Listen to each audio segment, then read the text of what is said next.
Stream title. Always forgetting that. Hold on.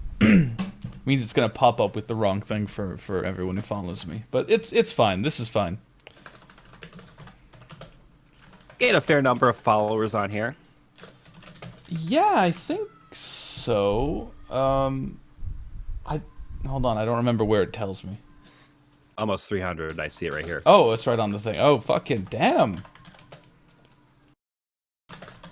Hold on. I'm just upgrading the name. Updating. Before one of the people whose brains work from the Discord come in here and tell me, you haven't changed. You haven't updated the name. And I'd be like, well. Alright, boom. Done. Skittles cam. Activated. I don't know if you can hear it, but there's a strange screaming child outside. Very distressed. That's another box ticked. Oh, yeah. That kid is fucking pissed, man. There's a lot of reasons to be pissed, so. Yeah, I mean... Solidarity with screaming children. Solidarity with screaming children. Yeah, whatever they're mad about, it's probably justified. Just let them freak the fuck out for a while. It's valid. Absolutely. Alright. How many hours a day do ferrets sleep? All. all the hours. Yeah, they sleep about 18 hours a day. Holy shit. Yeah. So, yeah, they sleep 18 hours a day, and they are, what do you call it, crepuscular, which means that they are active at dusk and dawn. So, she'll party really hard first thing in the morning and late in the evening, and outside of that, just asleep, just snoozing. That's a fine lifestyle, I think. I try to emulate it kind of whenever I can. It's especially good during heat waves like we've been having here anyway, where it's like you sleep through the hot part of the day. You miss most of the sun. You're fucking cruising. Like, oh, I wish that was me. It's a life hack. It is a life hack. I don't know, how have you been getting like fucked up heat over there at all, or? It's been sporadic. The past couple of weeks have been okay. So it's usually kind of brutal here. So I'm pretty grateful. Well, I feel like it can sometimes be better in places where it's usually quite hot, because people might have air conditioning, maybe. Sometimes. We actually, we live in a one bedroom apartment here, and for the longest time we had a super old window unit, and it finally just died, and so they replaced it with one that's relatively newer. And when I say relatively newer, it looks like it's from the early 90s. Beautiful. But the difference is, it's like night and day. That's good though. And I'm not sure if I've ever lived somewhere with a unit. They're not common over there. No, nobody has them here. A problem in the UK is that nationally there hasn't been a coming to terms with the fact that now we have a summer. That's new to have summer here. Right. So the houses are really made to like trap heat in. It's very insulated, and like it gets fucked up. Even just going up to like 30 Celsius, which people in like I'm not sure what that is in Fahrenheit, but people in like southern states and stuff are like, yeah, that's not so hot. It's like, nah, your home becomes a fucking oven. Like, it is so much hotter inside than outside when it gets hot out here. And we've just got like we've each got a fan. We're just doing our best with that. Yeah, you just gotta make do. Absolutely. Oh, I'm just gonna listen back to the stream for a sec. Make sure. Back to the stream for a sec. Oh, there's like no delay. Damn. Okay. Could have sworn there's a delay. All right, chat. You're gonna have to tell me if the volume levels are good. I don't fully trust them. I'm just gonna like turn you up a bit anyway because they always tell me it's good, and then I'll listen to it after. And I'll be like, that wasn't good. Right. Chat's not as picky as I am, so I guess that means that it doesn't really matter that much. But anyway, if I do cut out at all, it's probably just my internet being spotty. So just keep that in mind. That's cool. No, I understand. It's the thing about the internet is it's actually dog shit, and we're just kind of winging it with like we're just like laying wires in the fucking ground, man. Mm-hmm. I don't think I really understood until I lived when I was a kid. I didn't really get it until I lived somewhere that was really rural, and the internet, we barely had internet out there, and I didn't like get it. I was like, why why can we not have it here when we could have it in the city? And it had to be explained to me. It's like, it's literally just cables in the ground, and if someone doesn't lay them, you don't fucking have it. And I realized that everything's actually really analog still. I think as a child I was sold on the idea that we were a little more futuristic than we are, and I'm still kind of mad about it. That is capitalism's promise. Yeah, and that's why I defend Elon Musk on Twitter now from criticism. So, well, his basic concept of wireless, like satellite internet, I believe it is not a bad concept for sure. I don't trust him at all to execute that. No, nor should you, because he's genuinely dumb. Like that's yeah. It's not like a constructive criticism. Normally, I'd be more interested in being like, okay, why is he like this? But I just right. There's a thing that happens with a lot of like rich guys where just you're never really challenged on any of your ideas or forced to justify them, I guess, and like as a result, you're just dumb, man. Like you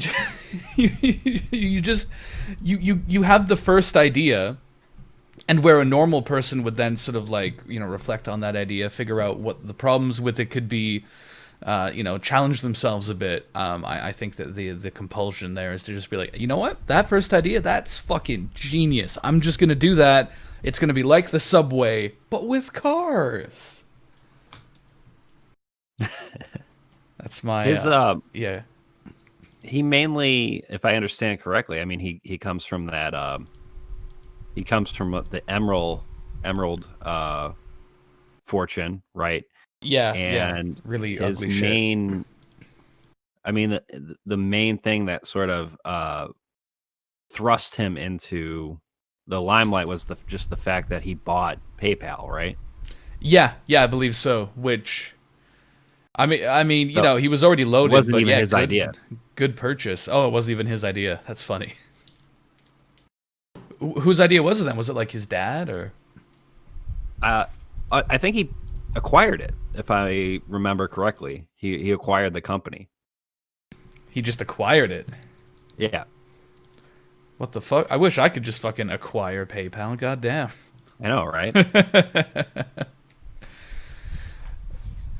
No, I mean, the more you look into the stories behind any of these, like, celebrity rich people, I guess, that's like a kind of person we have now. It's always dumb. Like, it's always nonsense. It's always like, oh yeah, he just kind of like happened upon PayPal, and then, don't ask about the emerald mines in South Africa. It's probably fine. Don't worry about it. Don't ask about it. No further questions. Yeah, the emerald mine thing is especially something I think that should just be referenced every time his name is brought up. Like, it should just be automatic. Like, this is This is why he is. This is why we even know his name. Yeah, he's pretty much the only reason. He's a nasty little emerald boy. Yeah. That's the thing about him that, not everyone necessarily understands. He's just a nasty, nasty little emerald boy. I think that everyone should say it whenever he goes anywhere or does anything. I think that it should be an inescapable fact for him. And I don't know why. I just get the vibe that would make him really mad too. Like, I think he definitely, buys his own hype about being like a self-made super genius. These dudes always do, no matter, even though they lived their life, they know it's not true, but it becomes true, I think, in their kind of little reality. And who is the there was some guy, some leftist who owned him on Twitter. Oh man, you're gonna have to be much more specific. It's the guy who does the philosophy comics, like the cartoon strips. You know what I'm talking about? Can't remember his name. Cartoon strips. Just like and they're all about esoteric philosophers. Maybe you just haven't heard of them. Yeah, I think I might have missed that one. What happened? Yeah, he owned him on Twitter though. It was funny. I think that means that guy owns his company now, right? That's the way it should work. Yeah, I've always said that there's no other rational way to order our economy. And so, the number one rule of Twitter is don't get mad, right? So yeah. Elon got mad in that thread. Elon. He called the guy a chimp, and he said, "You're blocked." He called him a chimp. He called him a chimp. Yeah. That's such a weird rich guy insult. That's not... A normal person doesn't call someone a chimp. It was Existential Comics. That's who I'm talking about. Oh, I think I've heard of them. Yeah, no, I know Existential Comics. I'm on board now. I know what's going on. Yeah. Man, I think there's always so much Elon mischief that a lot of it I just forget about it. Yeah, the interaction. This was from May 2018. This feels like a lifetime ago. Jesus fucking Christ. Yeah, that's like 10 years ago, right? Existential Comics goes, the funniest thing about libertarians worshipping Elon Musk is that he's basically the villain from Atlas Shrugged. He makes all of his money from government subsidies and contracts and by wildly exaggerating production to pump up stock prices, which is like, that describes him down to a T. Yeah, He's that's just categorically true, yeah. Completely full of hot air. And Elon Musk actually entertains this. He gets into a back and forth with Existential Comics. And then after like 3 or 4 interactions, Elon goes, "No use arguing with a chimp. You're blocked." So for me, that's the most like genuinely funny thing about an Elon Musk, right? Is that he'll respond to shit. Like, yeah, if you're not like super small, but if you're like even a little like present on the website, if you just antagonize him, he will rise to it. He'll get back to you. Yeah, and that rules, because that just means that all you need to do to have like a great time is just like fucking set him off. Yep, and his insults are in particular very telling about the kind of guy he is. So we have the one where he says you're a chimp, but before that he says he calls Existential Comics ass hat. But he says ass, and then the emoji is a top hat. Oh my god, that fucking rocks. He's such a boomer all the time. He's boomer posting. That's what that is. He's boomer posting, but I feel like the incorporation of the emoji is like trying to make it feel young and relevant, I guess. It's very much a like hello fellow kids moment. Yeah. Oh, hey, speaking of a hello fellow kids moment, did you hear the shit about what Angela Davis was up to last night? I heard she's pretty psyched about the VP pick. Yeah, it was grim. It was grim to see. She was talking about I believe her exact words were or not exact words, but what she said was roughly from a feminist perspective, like this is good and we can work with this. I was like, ah, Can't we Angela. work with it? What's that? I was just saying, can we work with this? I don't know about that. Well, this is my thing. Is this to me is sort of calling to mind the liberal sort of there's an inherent value to just the fact that she's a woman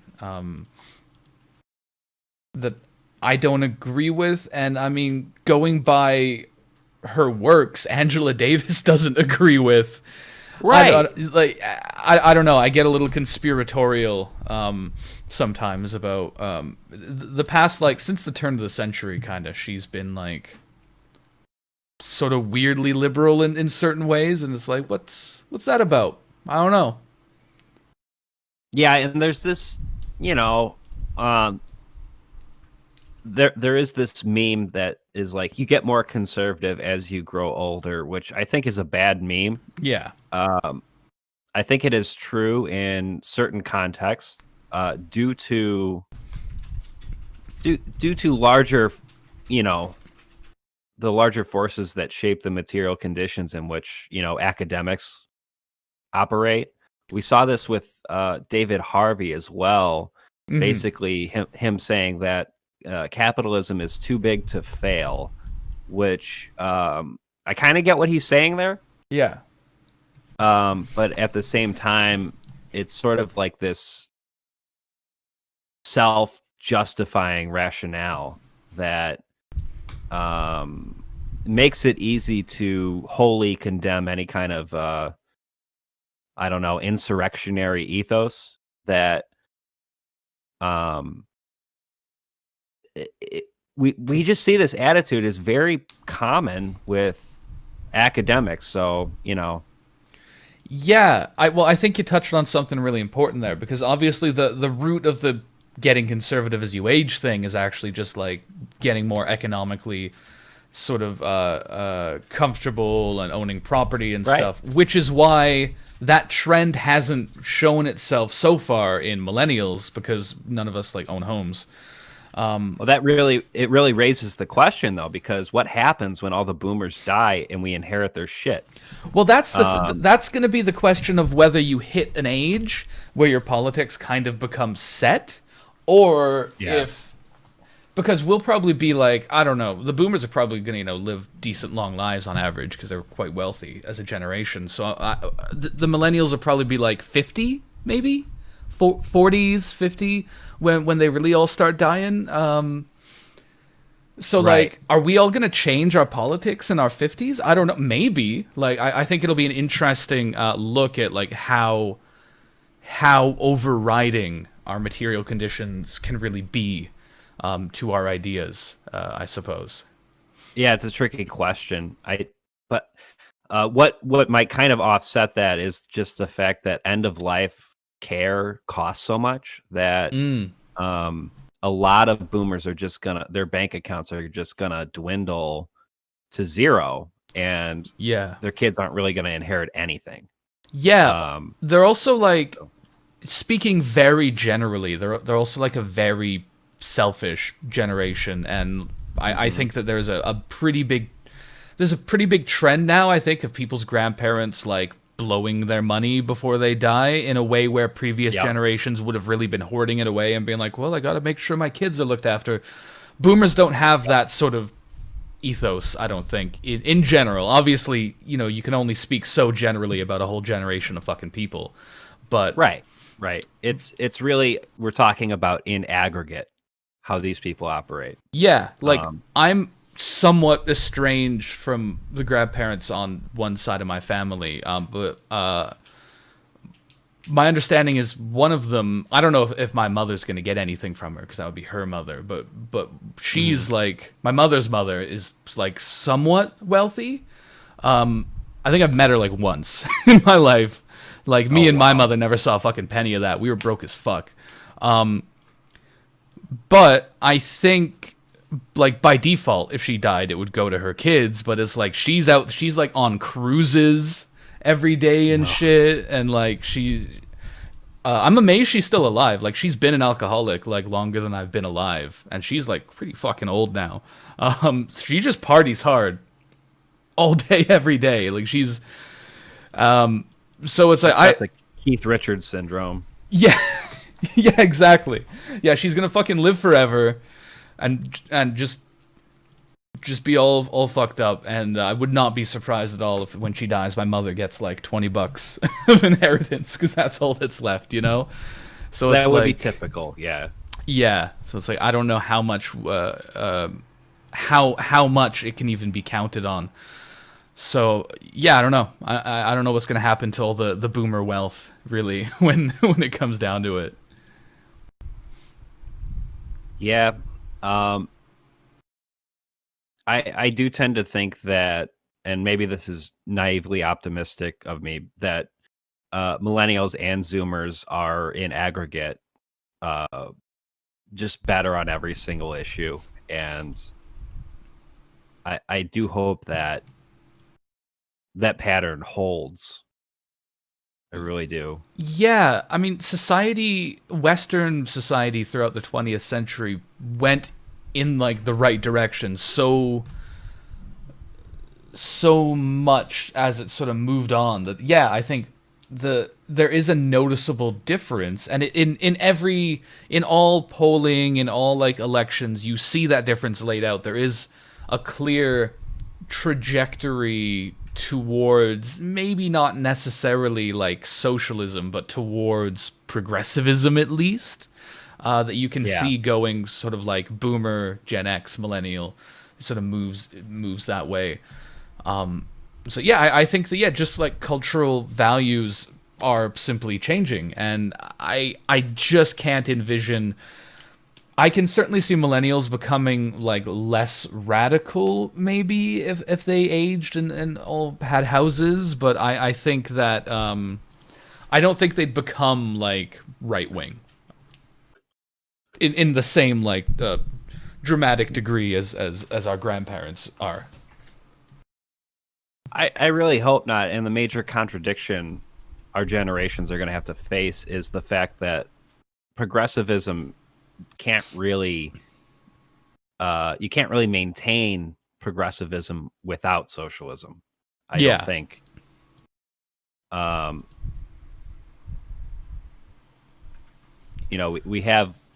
I'm just looking at your chat. Someone says, the money has to go somewhere. With the wealth that boomers have. Hmm. You talk about end of life care, but those are companies with stocks which people own. I think that's yeah. In principle, you're right.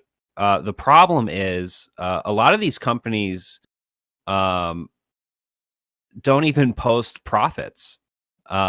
It's just that uh, healthcare as a whole, and I realize that insurance companies are posting profits even right now during the pandemic, which is the most perverted thing you can think of. But Yeah. um, a lot of these companies don't even post profits, and it's due to the fact that healthcare costs have just exploded. And I don't exactly. I'm not like a specialist in this area. I don't exactly know the reason, but I do know that it's kind of like contentious as to why those costs have gone up so much. The same goes for education too, right? Yeah. So I mean,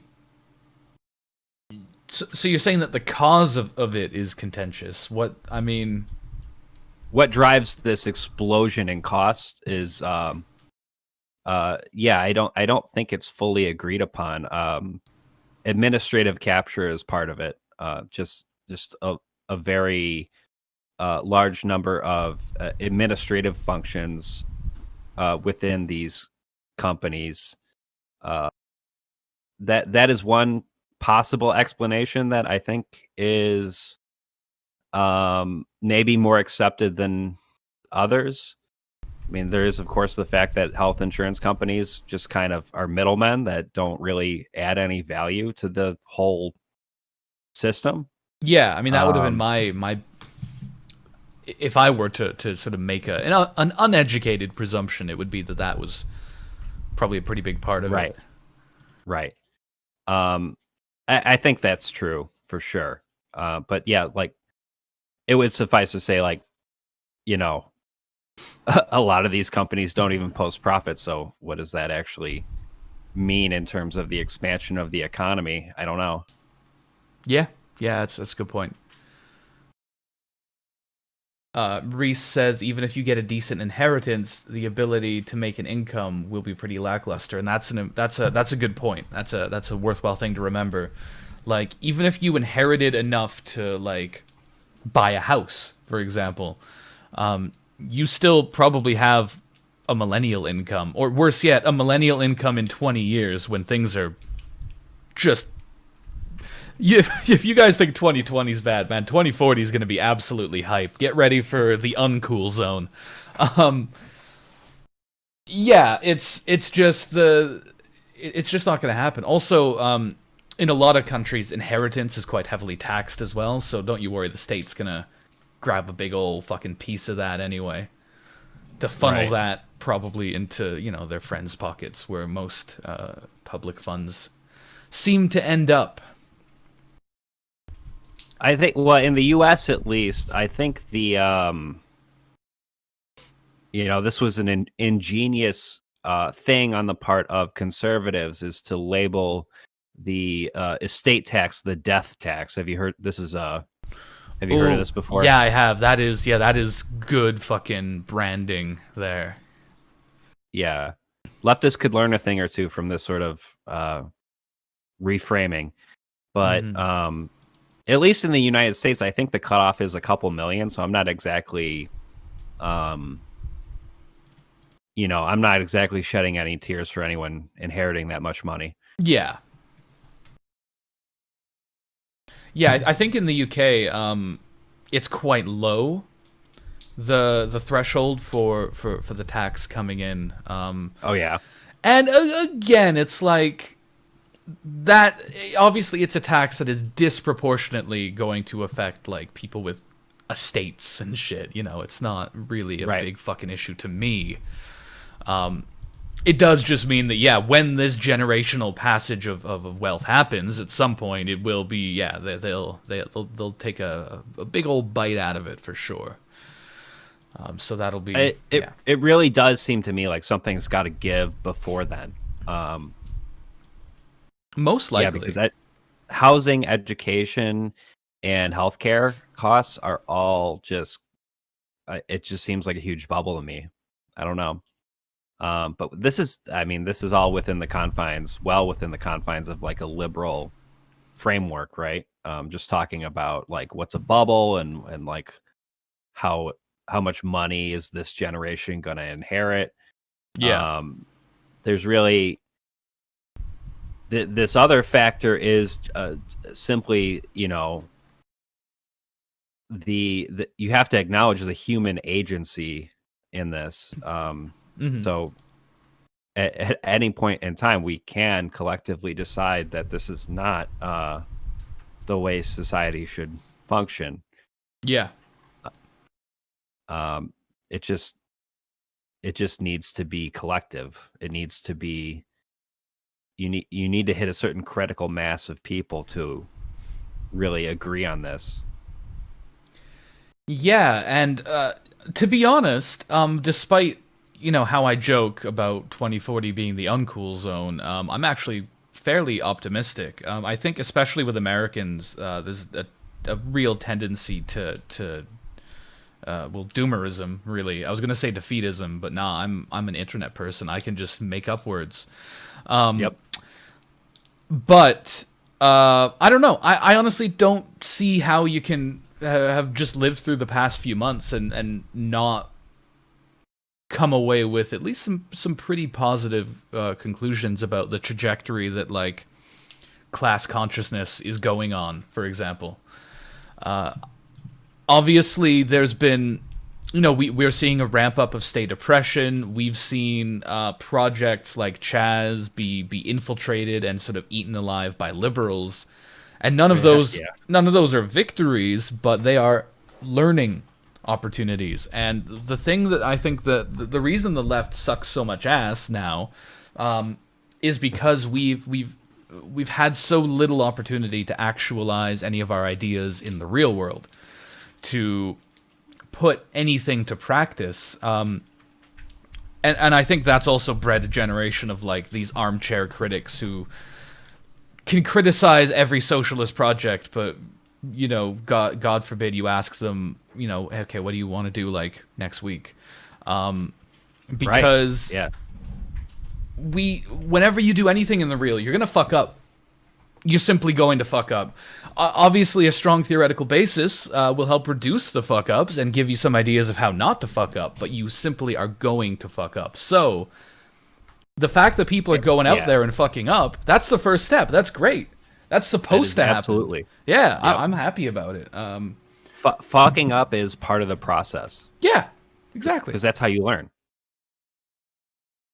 And it's great to learn. So the question to me is, has there been a kind of dialectical progression since, I mean, the starting point is arbitrary, right? But, you know, in my lifetime, like since Occupy, has there been a kind of progress in how people operate collectively when shit hits the fan?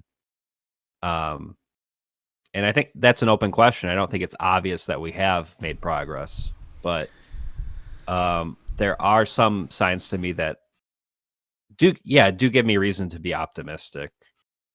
Yeah. I think that I think that progress has been slow and has been inconsistent. But when I look back at Occupy, or when I look back at even Ferguson, I feel like the events of recent months feel to me like we are sort of on a level beyond that. Not in every department, but I just think that the militancy and the ability for the group, sort of the masses of people out in the streets overall, to point a finger more concisely at the problem, I think is miles beyond Occupy. Occupy really felt like everyone was dealing in these obfuscated ideas of bankers and the 1%, and this feels much more like this is capitalism, this is policing as like a fucking concept. I'm hearing rhetoric from people who aren't even necessarily communists that you just wouldn't have heard even from some communists in like the Occupy era. I think that's right. So I think that indicates that something's moving at the very least. I think that's right. And I mean, just the fact that they, you know, took out a police precinct I was talking about this on Ernie's channel. Mm-hmm. Like that's not something that can be co-opted or recuperated into a liberal framework, you know? No, it's a deeply illiberal act, which makes it just highly based. That's the thing about it. Highly based. And but of course, like, you know, in my general social environment, the main people I interact with are white suburbanites, and seeing their reaction to this behavior has been entertaining, to say the least. So let's get the white suburbanite perspective. How are they feeling? How are they vibing with it? So obviously it varies generationally. I think that's a big aspect of it. But you know, so with the boomers, obviously they they abhor any kind of violence Mhm. that they see on the news, and their eyes are glued to the news. Um, and of course, the way the media depicts things is very selective, so you have to keep that in mind. Mhm.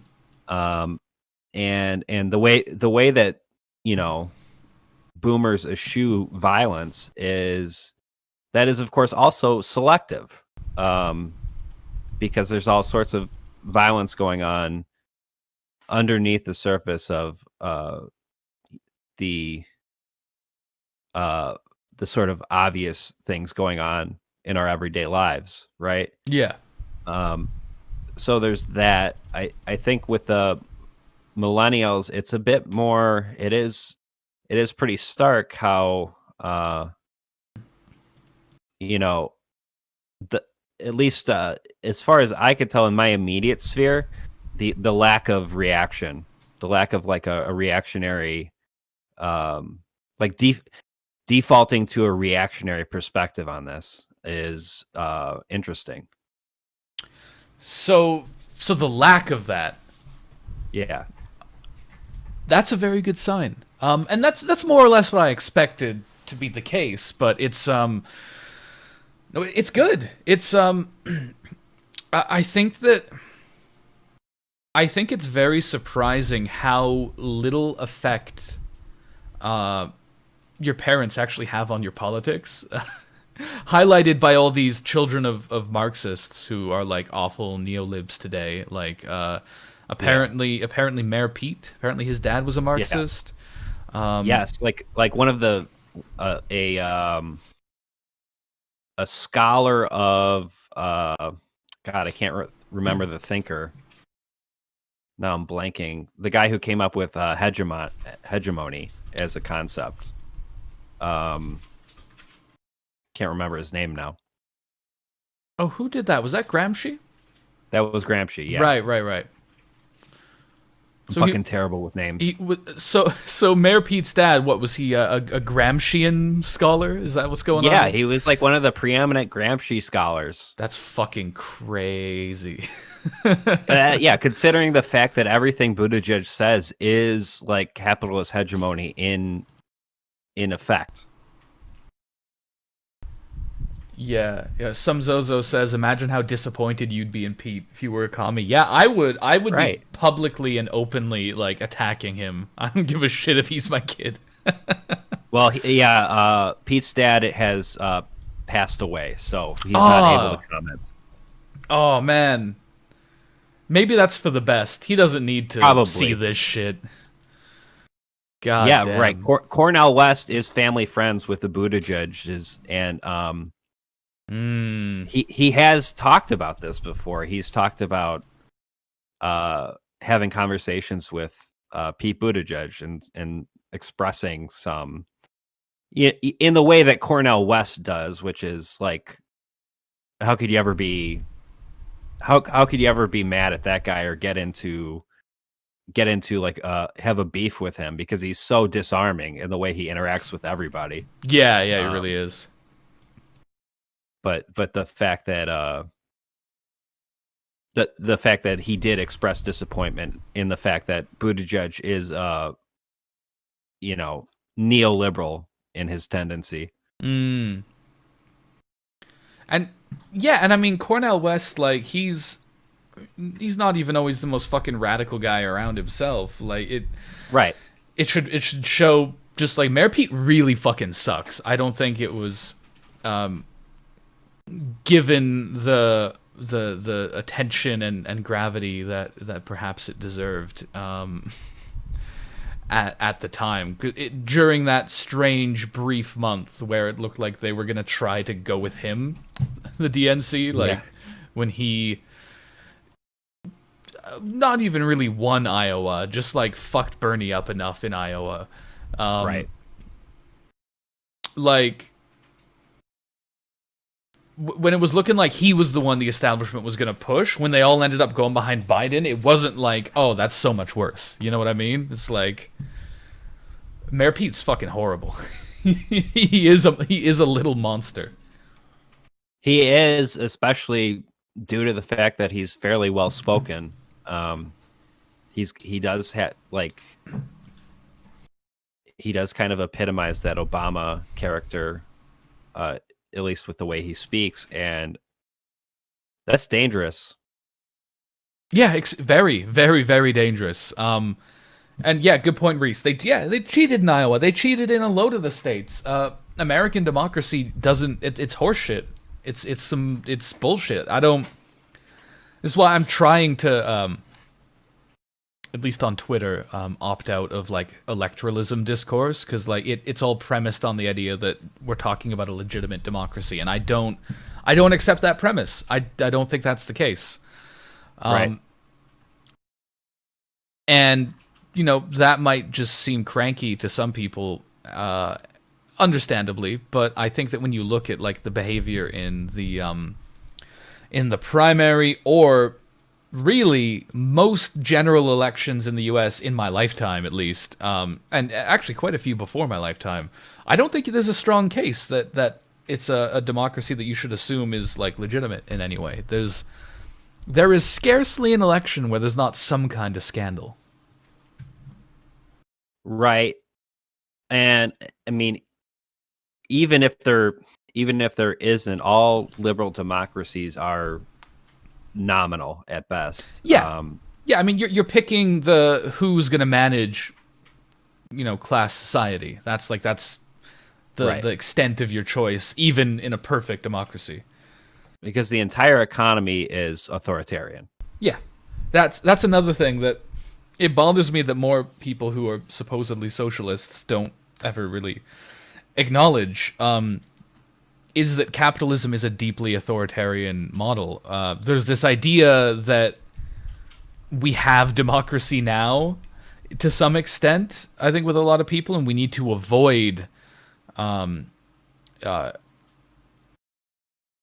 authoritarianism as if it's not already here. Right. Like, that's the problem. And this is why I'm always annoyingly hitting the drum of please read theory, because that would probably it would help establish sort of a better base understanding of that idea. And a lot of people always respond, "Oh, I get how capitalism works." It's like, no, it doesn't seem like you fucking do, because you act like, if you accept the premise of U.S. democracy as a legitimate democratic process, then I think you already don't really get how it works. Exactly. It is contingent upon this authoritarian employer-employee dynamic in all cases. Yeah. And that is the base of the economy. Yeah, that's everything that is built on, yeah. Right. There's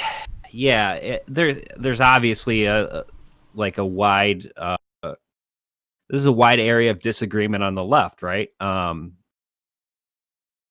You know, because there is this sense in which in Marx, at least, exploitation is predominantly just an economic term, right? Yeah. It's not, in other words, it's not moral. Marx is assuming the premises of Adam Smith and Ricardo and just riffing off that. Yeah. But at the same time, obviously, if you read the Communist Manifesto, there is a moral dimension to his philosophy, I think, and the extent to which that is, sometimes leftists undermine that. Sometimes leftists kind of downplay that. Mm-hmm. And it's a tricky issue, because I do think that, I guess you could say I'm anarchist adjacent, in the respect that, like, I do think it should be at the forefront of our of our public outreach to normies, that capitalism is authoritarian. Yeah. Yeah. I mean, I wouldn't even say that is an anarchist exclusive position. I feel like you can find that in actually, I would say specifically in Engels's side of things. I think that that's something he gets into. He gets into sort of the inherent authoritarianism of capital. He gets into there's one really important thing that I was really surprised, I guess, to hear from these guys this far back, was he gets into the how capitalism, especially at their time, is so intrinsically oppressive to women. Yep. Like just the intrinsic built-in repression of capital itself, I think, was something that there is a strong Marxist basis for, even in sort of the way that you described, and it is definitely troubling. To me, it's a very liberal modern thing to try to make everything out to be like objective and rational, and this has nothing to do with like moral arguments or anything. But no, Marx made moral arguments. I mean, he did. He very like rationally and objectively in terms of, you know, an economic analysis, broke down how things work. But the idea that it's wrong and that we should really prioritize restructuring it, that is, I think, in some ways a moral argument. It has to have a moral dimension. It really does. Otherwise, what are you arguing? Yeah, we shouldn't fucking shy away from that, especially in a society where everyone is encouraged to think that they are moral, and the idea of sort of leaving morality out of something is, I think, I would say by the majority of people, is probably seen as not necessarily a good idea. Right. I think part of this, part of the tendency of certain leftists who do call themselves Marxists to sort of downplay this moral dimension is a reflexive, this reflexive impulse to Twitter, which does frame everything in individualistic moral terms, which is a different thing. I mean, it's a neoliberal mode of basically framing every interaction, every point of disagreement you might have with somebody is in terms of I'm right because I'm morally superior to you. Yeah. Not the reverse of that. Like I'm like everything is just a big pissing contest, in other words. That's true. It extremely is, yeah. And it's explicitly in moral terms. It's like, no, you're garbage, you're trash, you're a shit person. Mm-hmm. I'm a good boy. Yeah, I'm the good boy with the good opinions. Right. So I do get that. Like I said, it's a reflexive impulse, but you need to transcend that dichotomy. You need to synthesize. There's a collective morality at play. Like, you don't have to atomize people by calling them garbage. Yeah, everything doesn't have to be a competition in that way. Right. I try to save my being mean online for people who are legitimate class enemies. Yeah. And I try to be nicer to people to like a fellow worker who just has like a dumbass opinion. Because I think that who you spend, you get a limited amount of time and patience, and sort of who you spend that on should reflect, I think, whether it would be in their class interest to even listen to you in the first place. And you know what? I think there's nothing wrong with getting a little bit of catharsis from, you know, telling like a fucking MP on Twitter to shut the fuck up now and then or something. I frequently tell Labor leader Keir Starmer to shut the fuck up online. I'm sure he doesn't read it, but it's fun for me, and fuck him. And you know, and then I get that out of my system, and then when I see like a fucking real person who I can actually have a fucking conversation with, who's being sort of silly, I can, you know, maybe talk to them like a human being. Which for is sure, important. absolutely. I think reserving the lion's share of your animus towards people in power who actually do disproportionately have the ability to change shit. That is that's a good intuitive way to operate. Yeah. I hope that more people will behave that way online, because maybe we'd be a little less cannibalistic then. I don't know. Yeah, one can hope. The issue is that, I guess, you know in Marshall McLuhan's terms, the medium is the message. With Yes. Twitter, Yep. so that's something you always got to keep in mind. Is every conversation, every interaction on there, you're already operating on the terrain of the enemy. Yeah, that's very true. Yeah. So, and I'm not going to say it does have an effect. In the case of like um the Starmer's an MP in the Labor Party, right? Who's like a neoliberal. Yeah. He's the leader who is Right. what you might call a Blairite. Yeah, he's a Yeah. neoliberal. He's like right Right. wing of the Labor Party, kind of.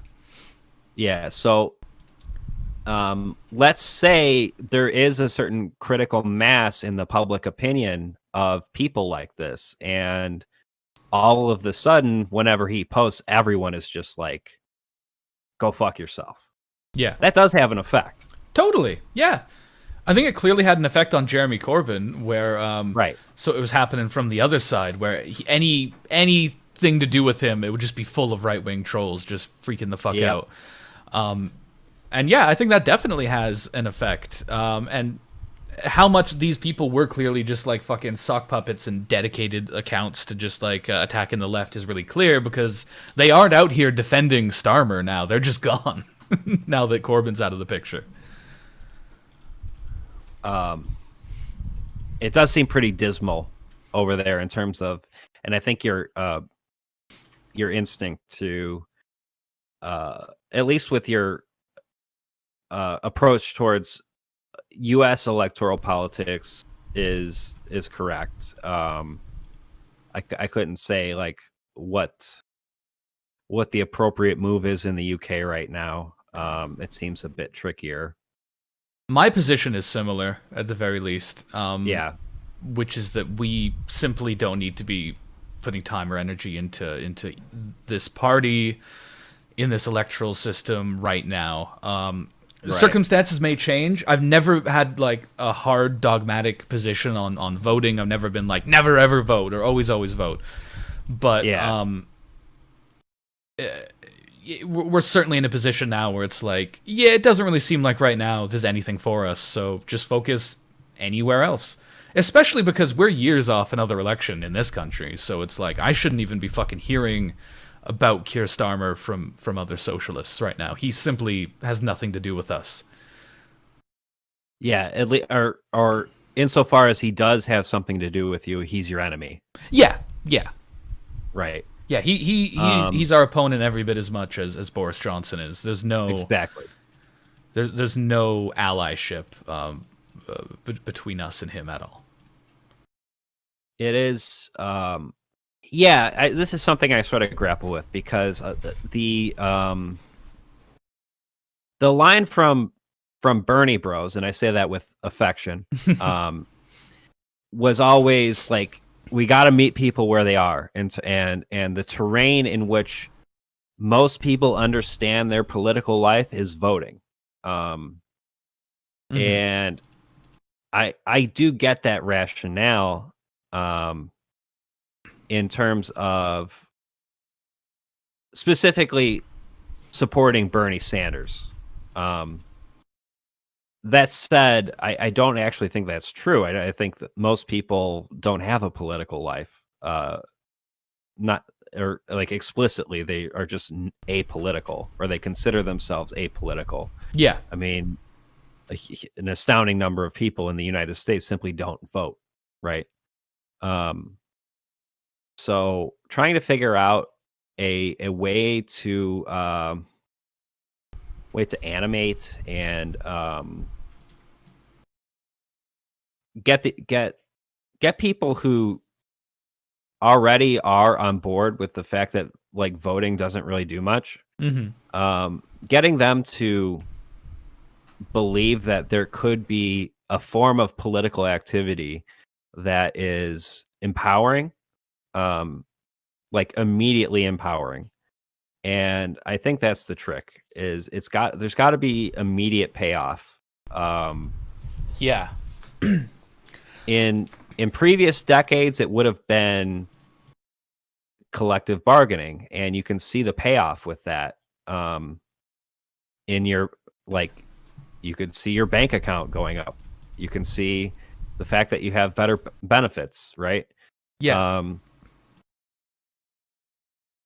It's a lot trickier in 2020, and I'm not going to pretend like I know what the answer is.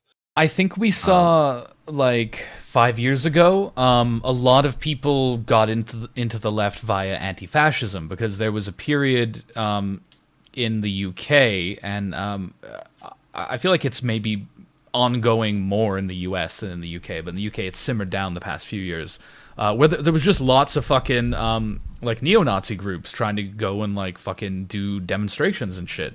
So anti-fascism had a big boom, and it brought tons of people over because that is an immediate. If you and your community can get together and like push a danger out, which is what anti-fascism is, that is, maybe it's not quite as measurable as like, you know, a difference in your bank account, but that is a result. That is an immediate, we went out and did something. And I think that does fulfill a similar sort of function, because yeah, a lot of people got really politically engaged off the back of that, because it was this big sort of moment for people where they were like, we can come together and do something. We can turn what could have been a very bad thing into like a good thing. Like, these guys got fucking humiliated and driven out of town, and now everyone's laughing at them instead of being like, oh, you know, there are a lot of Muslims around. Like, you know, they turned a possible loss into a win. It's great. So I think that fills a similar function to doing like a, you know, a union action and getting a pay raise or something. That has to be part of it. Yeah. Absolutely. That has to be part of the answer. Anti-fascism is like more essential now than ever, possibly. Yeah, it seems like especially in the U.S., there's been a lot of the past few years. There's been some pretty fucking serious brawls, and I've been sitting over here like, I just want to, I just want to train people. I just want, like, I just want to, I want to be like a scary foreign gorilla that's brought over. Not a gorilla, but like, I'm trying to think of how like the media would frame it, like foreign fighters brought over to train Antifa super soldiers. Like, exactly. Even though I'm just some asshole, obviously, but like, but you see these fucking like kids who they don't know how to fucking throw a punch, they don't know how to stay in formation, and it's like, well, let's have a chat at least, you know, like, so please somebody intervene who's been around the block maybe more than at all, you know, who's been around the block at all, right? Because this is bringing in a lot of sort of new people who don't always know what they're doing. And connecting this with what we said about the sort of, it is definitely, someone said it's nonlinear, the progress that we've seen in sort of collective action and protest and even, dare I say, uprisings. That there, we are seeing a progress in that regard, which can be, I think, in attributed in part to the internet, because you can sort of, I've seen a bunch of threads about, you know, tactics. I've seen the degree to which people on the ground are following that is probably pretty loose at this point. Probably, you know, in a few key spots that might be the case. We do see, for instance, people with freaking shields forming a line. Yeah, that's Obviously, huge. that is, you love to see it. Obviously, that's not the answer to everything. Yeah. Because it's trivially easy for police um, to break that up, Hmm. but it's less easy than previously, when people were just totally not organized. Yeah. So that's an area where I think we have seen progress. Yeah. Yeah, I agree. I agree. Reese says that the Proud Boys just did a protest murder. Fuck the Proud Boys. They're just murderous terrorists, like most of these fucking right-wing groups. And Yep. like that sucks. And that's obviously part of the reason why I get distressed when I like see footage of someone just being out of fucking position or doing something foolish. In like a protest. It's like, no, the right wing are fucking psychos. Like, these are terrorists. They will fucking kill you. And So they're you gotta organized. yeah, and they're organized, and they've got like maybe not a full-on pass, but an incredible level of lenience from the police. 100%. Yeah, And let's also not ignore the fact that like a lot of these groups are they are ex-military. yeah, So they're well acquainted with for instance, counter-insurgency tactics. yeah, absolutely. Yeah, like that's what Empire does. It trains people in by getting them to exercise these ideas in other countries, and then you bring them on home and let them fucking do it there. That's they've been doing it for a very long time. I mean, a lot of cops as well. It fucking sucks. Yeah. And I think it's also important to keep in mind, I mean, obviously if these groups are victimizing people, the first priority should be to community defense. Yes. That should be the first priority. But it's also like the degree to which fascism is a self-imposed mind prison for these people is not something that should be, I think we should acknowledge it. Like that, just the existential cul-de-sac that fascism is really like these people like they're living pseudo lives where you have this illusion of community because they train together. These militias are nuts, right? Yeah. But it's something akin to a cult. And so it reminds me of like a lot of what you were saying in your analysis of Midsummer, which I thought was excellent. Like Hmm. that way of indoctrinating people and preying upon um, maybe not technically the most vulnerable people, but people who have uh, been isolated in society. Like the fact that the protagonist of Midsummer is like a middle class white woman. She's not someone we would say is the most vulnerable person in society. Yeah. Um, but due to the personal details of her life, she is in a particularly vulnerable spot. She's lost her entire family, and she's developed this sort of codependent relationship with her dickhead boyfriend, Yeah. and so yeah, I think yeah, analyzing a film and having that be your takeaway is such a disarming way of getting that across, because you're not accusing anyone, you're not targeting anyone, you're just analyzing a movie, right? Yeah. Yeah. I think that's why those sorts of videos are often so effective, especially on this platform for a lot of reasons. But yeah,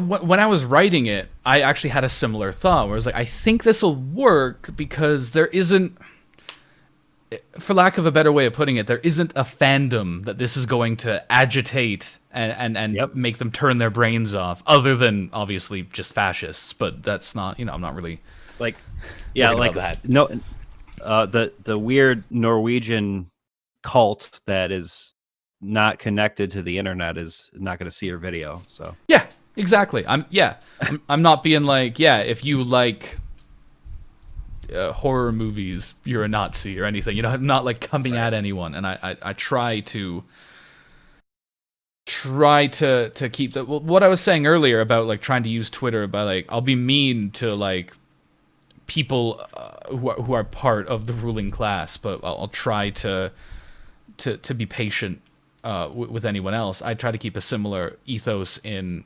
YouTube videos as well. I've definitely made videos where I've been like very like critical and aggressive towards like politicians or things like right. that, but not. I don't want to do that towards groups of people otherwise, because I just don't think that's an effective way to argue your point.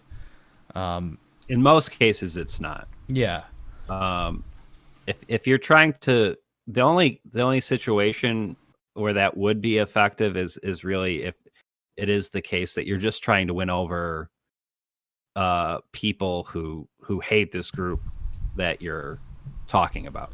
yeah, Which incidentally is just what fascists do. yeah. Exactly. Chat says referring to fascists as a fandom rules. I'm like, Yeah. it's kind of what they are in a lot of ways. There's a lot of those sort of dynamics in fascist rhetoric. Not to like equate fandom with fascism, but it's just that fascism itself it utilizes a lot of the same bullshit. Obviously, to dramatically more dangerous and destructive ends, but there is something to be said for how market dynamics are kind of part of everything. Well, and how many people do you think are engaged in a parasocial relationship with, for instance, Trump? Scary amount. Like Yeah. sometimes I will just like look when I'll see like a weird Trump fucking MAGA freak replying to something just with like something extra unhinged. I'll go look at their posts and read what people are replying to them in their circle, and like sorry, these people are fucked, man. Like I suspect a lot of it is like bots and stuff, or just yeah. like but there's got to be some real people in there somewhere, and they really think like there is some amount of people who really think that Trump is playing like fucking 5D chess at all times, no matter what he does. And like there are even some leftists who think that, which is mind blowing to me. yeah, well, it can be a political analysis in terms of like following electoral politics and stuff can be a dangerous fucking game. Right. I see a lot of people get weird because they just get so into it. I've observed this with Chapo Trap House a bit. I don't listen to them that much, just because like there's elections going on and a lot of it's insufferable because Yeah. they are so invested in it that like they'll just be having these conversations about like the psychological profile that they have all created in their heads for like this random small time person that I've never even heard of, who's got something to do with the DNC or has some connection to Trump. Like they've got this whole like fucking spreadsheet with everything connected by red string, because they're so up to their necks in this whole world of American like electoral politics, and it's like completely just it's so far beyond the pale of what is like useful to to be talking about, 100%. And to be clear, we're not like our orientation, like I wouldn't say like my orientation towards Chapo would be like the same as like Gwen Snyder. Certainly not. Certainly not. But at the same time, because that's a whole other there's a pathology going on there. Oh Lord, yeah. But there is a degree to which, yeah, I think it's pretty clear to me, like listening to their podcast for quite a while at this point, that that they are individuals who all have their own political orientations. I think Christman is a bit more radical than Medeker, for instance. Definitely. Yeah. And so it's important to keep that in mind. If there was a criticism I would have, it is that deep, heavy investment in electoralism, which goes back to this whole, the rationale for that is we have to meet people where they are. I think that's the line they abide by, and I see the rationale. I get it. And there's also something to be said about the particular way in which they fetishize workers is something that I don't know how politically useful it is to bring it up all the time, but it is there. Yeah. This way in which they have this certain idea of a worker in their head that may have been true at some point. I don't think it maps onto reality right now. Yeah, it's something I don't care for, being a worker. There's a big trend in the UK. There's a very strong sense of working class as a social identity, in a way that when I was really stark to me when I moved here from Canada. It's much more dramatic and pronounced here. So you get it a lot with like socialists here from more of a middle class background, where they really do that and they really have this idea in their head of the working class, and also they want to be perceived as that, whether or not they are, which I think is a totally shallow, silly fucking endeavor. Yep. And I've known lots of people here who do what you're describing there, but like even more dramatically, and it's fucking creepy. All right, just don't do that. Just fuck off. Yeah. Well, and obviously the worst, most uncharitable version of this is the underlying presumption that, of course, workers are problematic, so we have to meet them on their level. Which I don't really think anyone at Chapo believes that. I don't know. I think Amber might, but I try not to get too deep into like speculating on their inner mechanics, I suppose. Yeah, exactly. And that is something we just have to reject. I don't necessarily think it is like the predominant political force that some make it out to be, like Gwen Snyder, for instance. Yeah. But it is something we do have to acknowledge and reject. Like the idea is, well, primarily it's very condescending. Workers are capable of critical thinking. That's like part of my project is to sort of make theory a bit more accessible to people. Mm-hmm. And I mean, Noam Chomsky has said things I disagree with, obviously, but he does have a point when he says like that, like the amount of like critical thought Americans put into professional sports like football, shows you they're fully capable of like being like deep, like having deeply complex like analysis of a situation. They're just like, many people are just not particularly inclined to do that with politics. Yeah, I mean, I grew up like bottom end of the working class, out in the country. I'm in a lot of ways I'm from, and I'm white, so I'm like from this demographic that I think a lot of people see as like this inherently reactionary sect of the working class. And like, I don't know, just a lot of the people I grew up with, I found them far more well, to be fair, a lot of the people I grew up with were like native because it was around like reservation land. Mhm.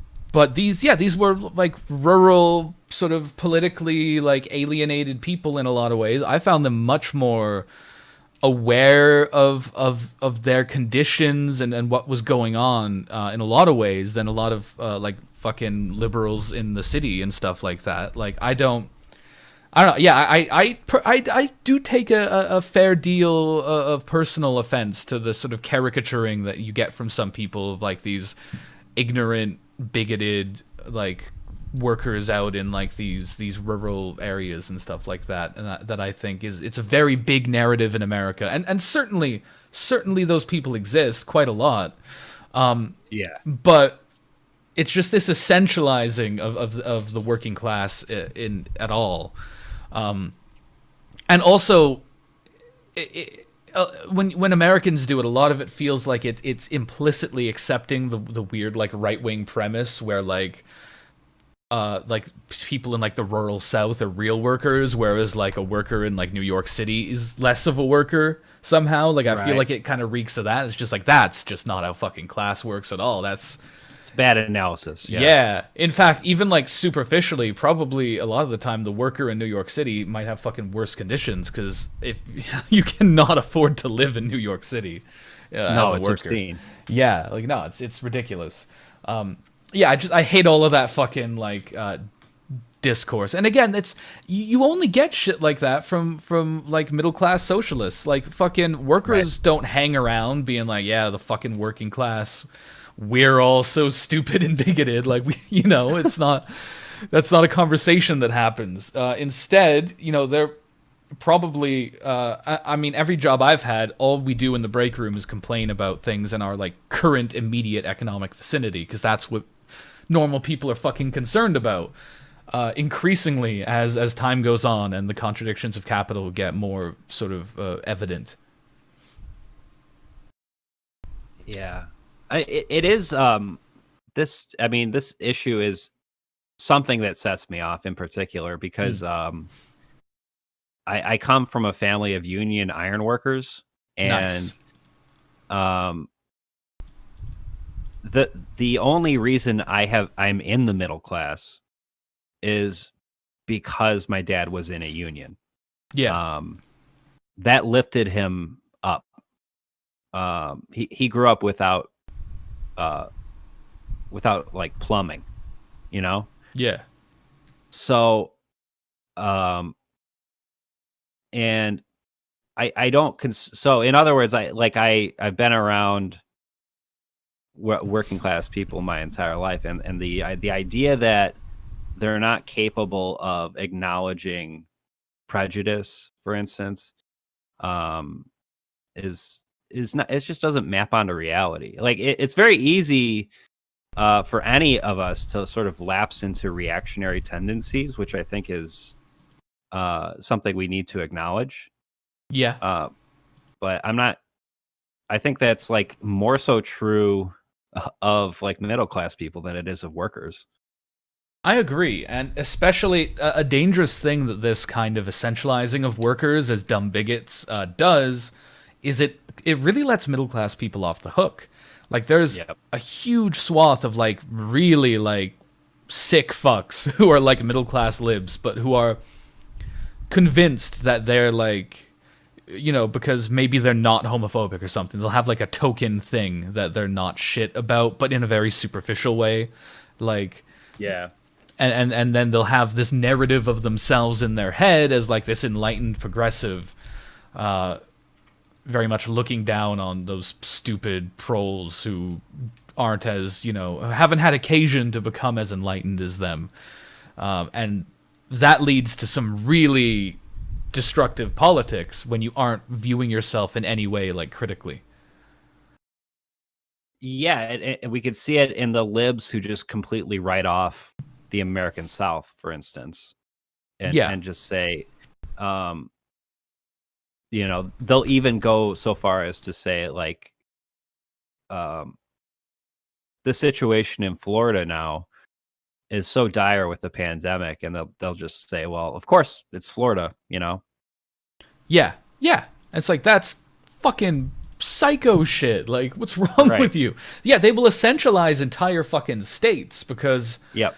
when your brain is that on like that sort of way of looking at politics, yeah, that's all you see when you see Florida. You just see that it's a red state, and it's like, well, there you go. That's what those all of those people are to me now. And you just write off like the fact that entire families are just dropping like flies right now. Yeah, it's You're fucked. just able to write it off. It is completely fucked. So that is the inverse of the worker fetishization that occurs in some of the more prevalent online leftists. You know, the inverse of that is the lib tendency to just be like all rural areas are complete shit. Yeah, and as Blastoise says in the chat, 85% of Black Americans live in the South. Nice anti-racism, bro. Yeah, Right. but yeah. So how are you gonna characterize an entire like half of the country as just inherently like racist dipshits at all? But especially when that's like where most of the black people in the country live. Like it's fucked. It's such a smug sort of self aggrandizing way to look at politics. It's not anything that Really, we should ever tolerate in a socialist space at all. there are key differences, but like the meme of Spider-Man and another Spider-Man pointing at each other is like conservatives and liberals. Yeah. Yeah, totally.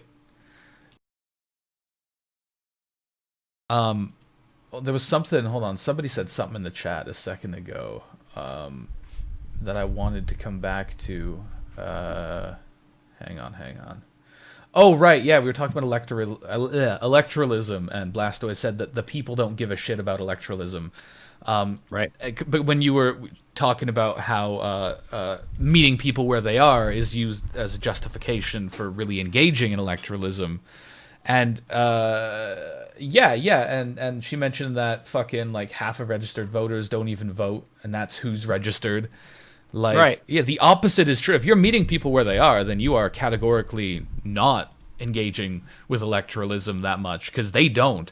And you know, perhaps they should. You know, you could certainly argue that if you wanted. I wouldn't necessarily argue that, but they don't. Voter turnout is fucking outrageously bad in both the U.S. and the U.K. People aren't engaging with these things. And the important thing to note here, and this is where we would differ from liberals, right? That perspective is entirely rational.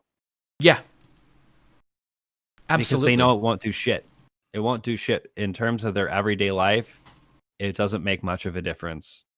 And you know, oftentimes, even in like my experiences with DSA, we would be like getting to the point where it's like, oh, well, one of the things you can do, you know, this is when we're knocking on doors for Medicare for all. Talk to your congressman, and it's like most people know that doesn't do shit. Yeah. Yeah, that's the important thing and it becomes easier to see this if you're not fundamentally looking at people as just like morons. Right. It's like, yeah, it makes perfect sense if you live in this world and you've seen the results of the last few elections and what that's led to, then it's like, yeah, why would you? Why would you get this invested in politics? Like it's Yeah, you're just gonna be let unhinged. down. Yeah.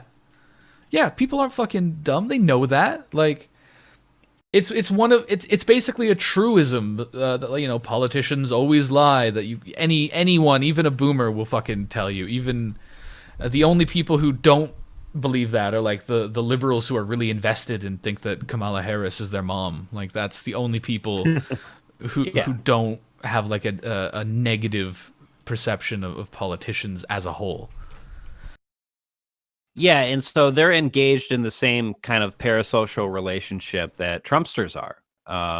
They just, you know, it's just a different brand. And yeah, so the challenge with the vast majority of people is simply getting them to the point where they're like, oh, okay, this is an action I can take part in that will actually make a difference. and that is an open question. Like, I'm not saying there's a clear answer there. I just know that they're not wrong to look at electoralism as a dead end. Yeah, definitely. And I think the fact that it is a fucking dead end, and this is why I don't support a lot of the effort that's being put into, especially with Biden being the one running, into like convincing people that like it's important to vote from people who are on the left. No. Like, that is such an uphill battle with most people, when you should be leaning into the fact that they have correctly identified electoralism as not a helpful thing. Right. Because then it's like, okay, so what can we do? Like, Yep. there's a food program that I'm involved in, and when I first joined, there was people were kind of hesitant to evangelize it, I guess, a bit. To like, people would ask, like, you know, what randos would come up, and they wouldn't really understand what we were doing. And I noticed that a lot of the other people there, they seemed almost shy about it. Like, they weren't confident in being like, this is what we're doing and this is why. So I started saying to people, the state isn't looking after these people. There's a lot of homeless people in the city. The state's not doing shit. Our elected officials aren't doing shit. So the only people who are going to look after us, apparently, is us. And no one has ever disagreed with that. I've had people who looked like fucking Tories, and they were like, well, yeah, fair enough. Like, there's the results are in front of my fucking eyes. There are homeless people. Nobody's doing anything. So clearly, if anyone's going to do anything, it's going to be the people. It's just an irrefutably, obviously true statement. And I think that needs to be the basis for how we're engaging with each other, and certainly with alienated workers politically. And what is simply folly is to instead be like, and that's why you've got to vote for Biden or whatever, because they'll see right through you. They're fucking, if you think that, then they fucking know better than you, buddy. They're gonna look at you and be like, that's obviously dog shit. Wasn't he VP for 8 years when nothing got better? Like, it simply won't mean anything. And I'm pretty sympathetic to the whole like voting for the purposes of harm reduction, because I am one of the people who, like, I'm protected now because I have a pre-existing condition. Yeah. And so I get it. I get that rationale. I just don't think that works with the vast majority of people you need to convince to actually get on board with that.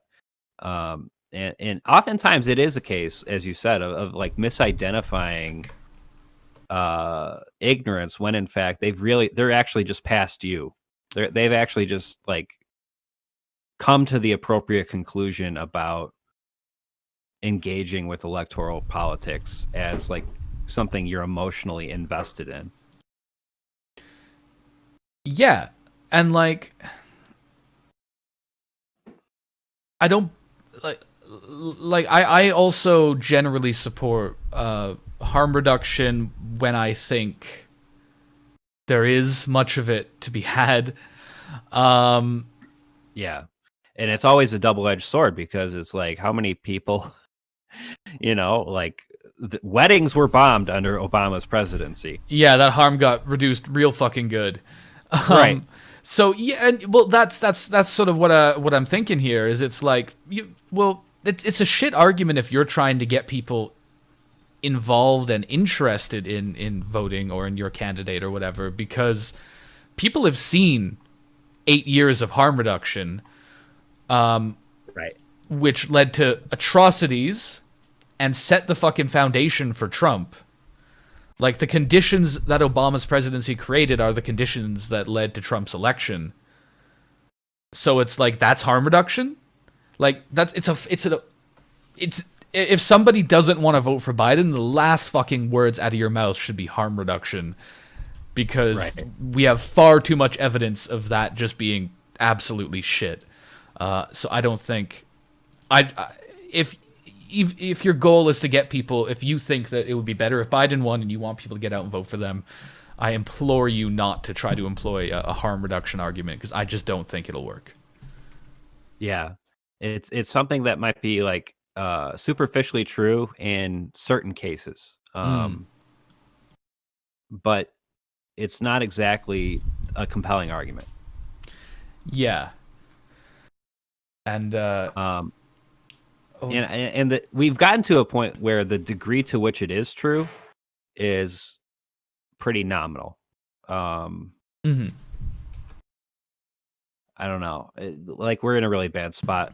If your choice is between Biden and Trump, that says all you need to know about the state of our country right now.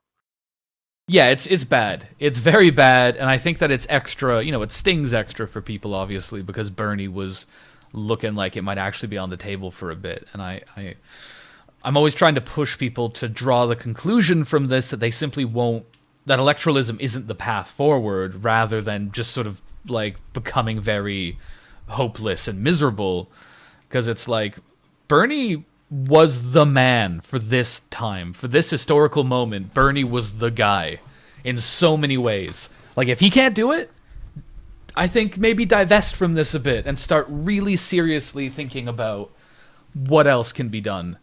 Because I don't think that there's going to be someone like Bernie in the near future running. So, like, do not let people convince you to like hold your breath for 2024, because it's not going to be better in 2024 if that's all you do. Yeah, I don't think so. And a post, an autopsy of the Sanders campaign, I think is, that's something that's worthwhile to look into. Obviously, like, I think ironically, particularly in this latest primary, like, the areas where he failed, he simply was too liberal. Ironically, Yeah. Like, not going hard as fuck after Biden is probably his biggest failure, I would say. And I'm not going to pretend like there's a very simple answer here in terms of how he postures, or how he postured in the primary, but I that was a critical mistake, I think, is to not personally go after Joe Biden. Like, the stakes were so fucking high, and he shat the bed. Yeah, I'm not of the opinion that anything he could have done could have outweighed like the complete institutional opposition to him, but I think he could have gotten a lot further. Yeah, if he wasn't like really lagging behind where the people were at. Like, his supporters were already so much of them like to the left of him in a lot of ways. Yeah. And yeah, you need to be fucking bold. Like, if you shouldn't be trying to appeal to like these fucking like shitty moderate liberals who will fucking sink the whole ship before they let a nasty mean socialist in. You need to be appealing to people who, and like, this is what Jeremy Corbyn did and why he got a fuck ton of young people out in 2017, is he was appealing to people who know for a fact that politicians don't represent them and don't give a shit, by being such a breaking from the mold of what they're used to, that they actually go, oh shit, this is something. Like, if you want to run a campaign, those are the people. Like, not fucking like the guys who are like, yeah, Mayor Pete. Like, you do not want them. You're not gonna get them. You need to be focusing on the people who've been the much larger pool of people who see a Mayor Pete or a Joe Biden and go, that's got nothing to do with me. And I think that's where Bernie's strength would have been. And I still don't think he would have won. I still don't think that the DNC would have permitted that. And I think a lot of people don't really get still how much you do need the DNC's permission to some degree. Right. But it would have brought... Well, we're going. Yeah, well, because I volunteered for the Sanders campaign for a while, and I do think their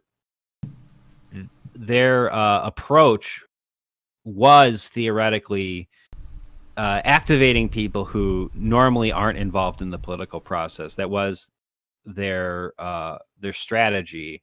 Mm-hmm. it's tough to do counterfactuals, and I think you might be right that like there really was nothing he could have done to win this time around. But I it really didn't help him that he sort of acquiesced to the idea that him and Biden are buddies. Yeah. Yeah, someone in the chat said he viewed Biden as a friend due to his decades dealing with him in Congress, which is fair enough. But Yeah. we saw what Obama did to Hillary Clinton, and it was scorched earth. Yeah. And that's how you got to play it. So like we, it's kind of weird to say, but we could learn a thing or two from the electoral strategies of certain successful liberals. And that, you're saying Bernie really was the guy, and maybe that was like a once in a lifetime opportunity. And I really would like to think we'll see more figures like that in the electoral sphere, but it's difficult to say at this point. You have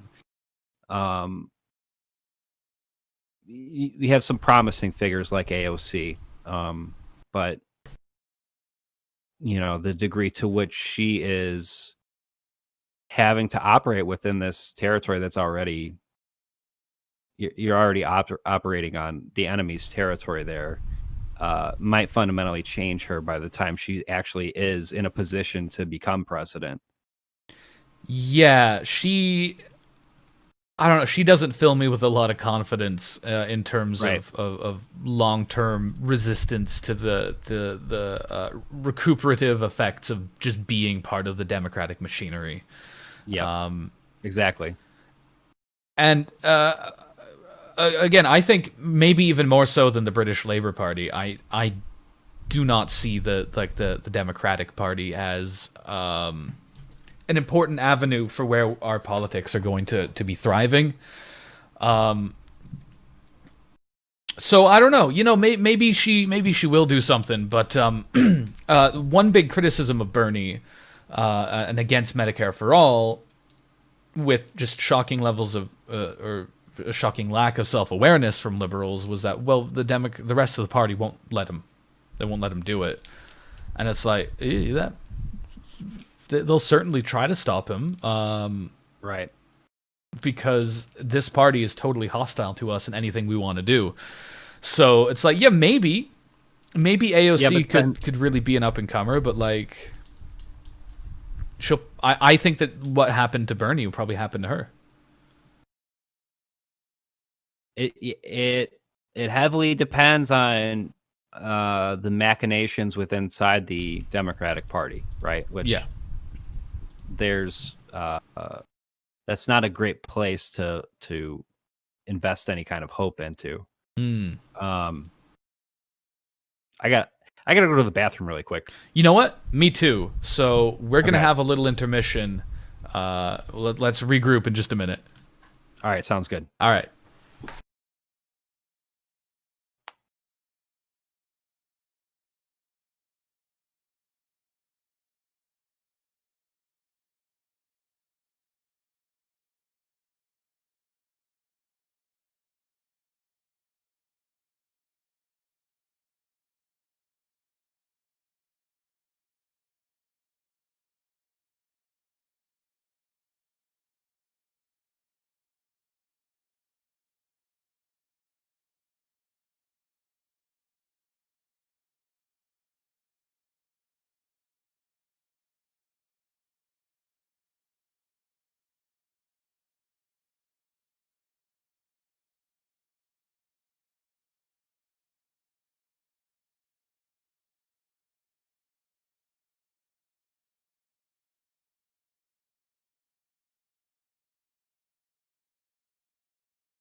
Haha, I'm back. I was the faster pisser.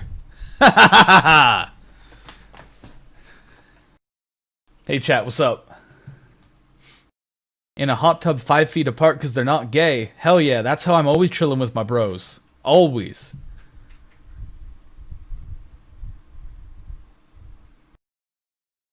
We lost audio. What?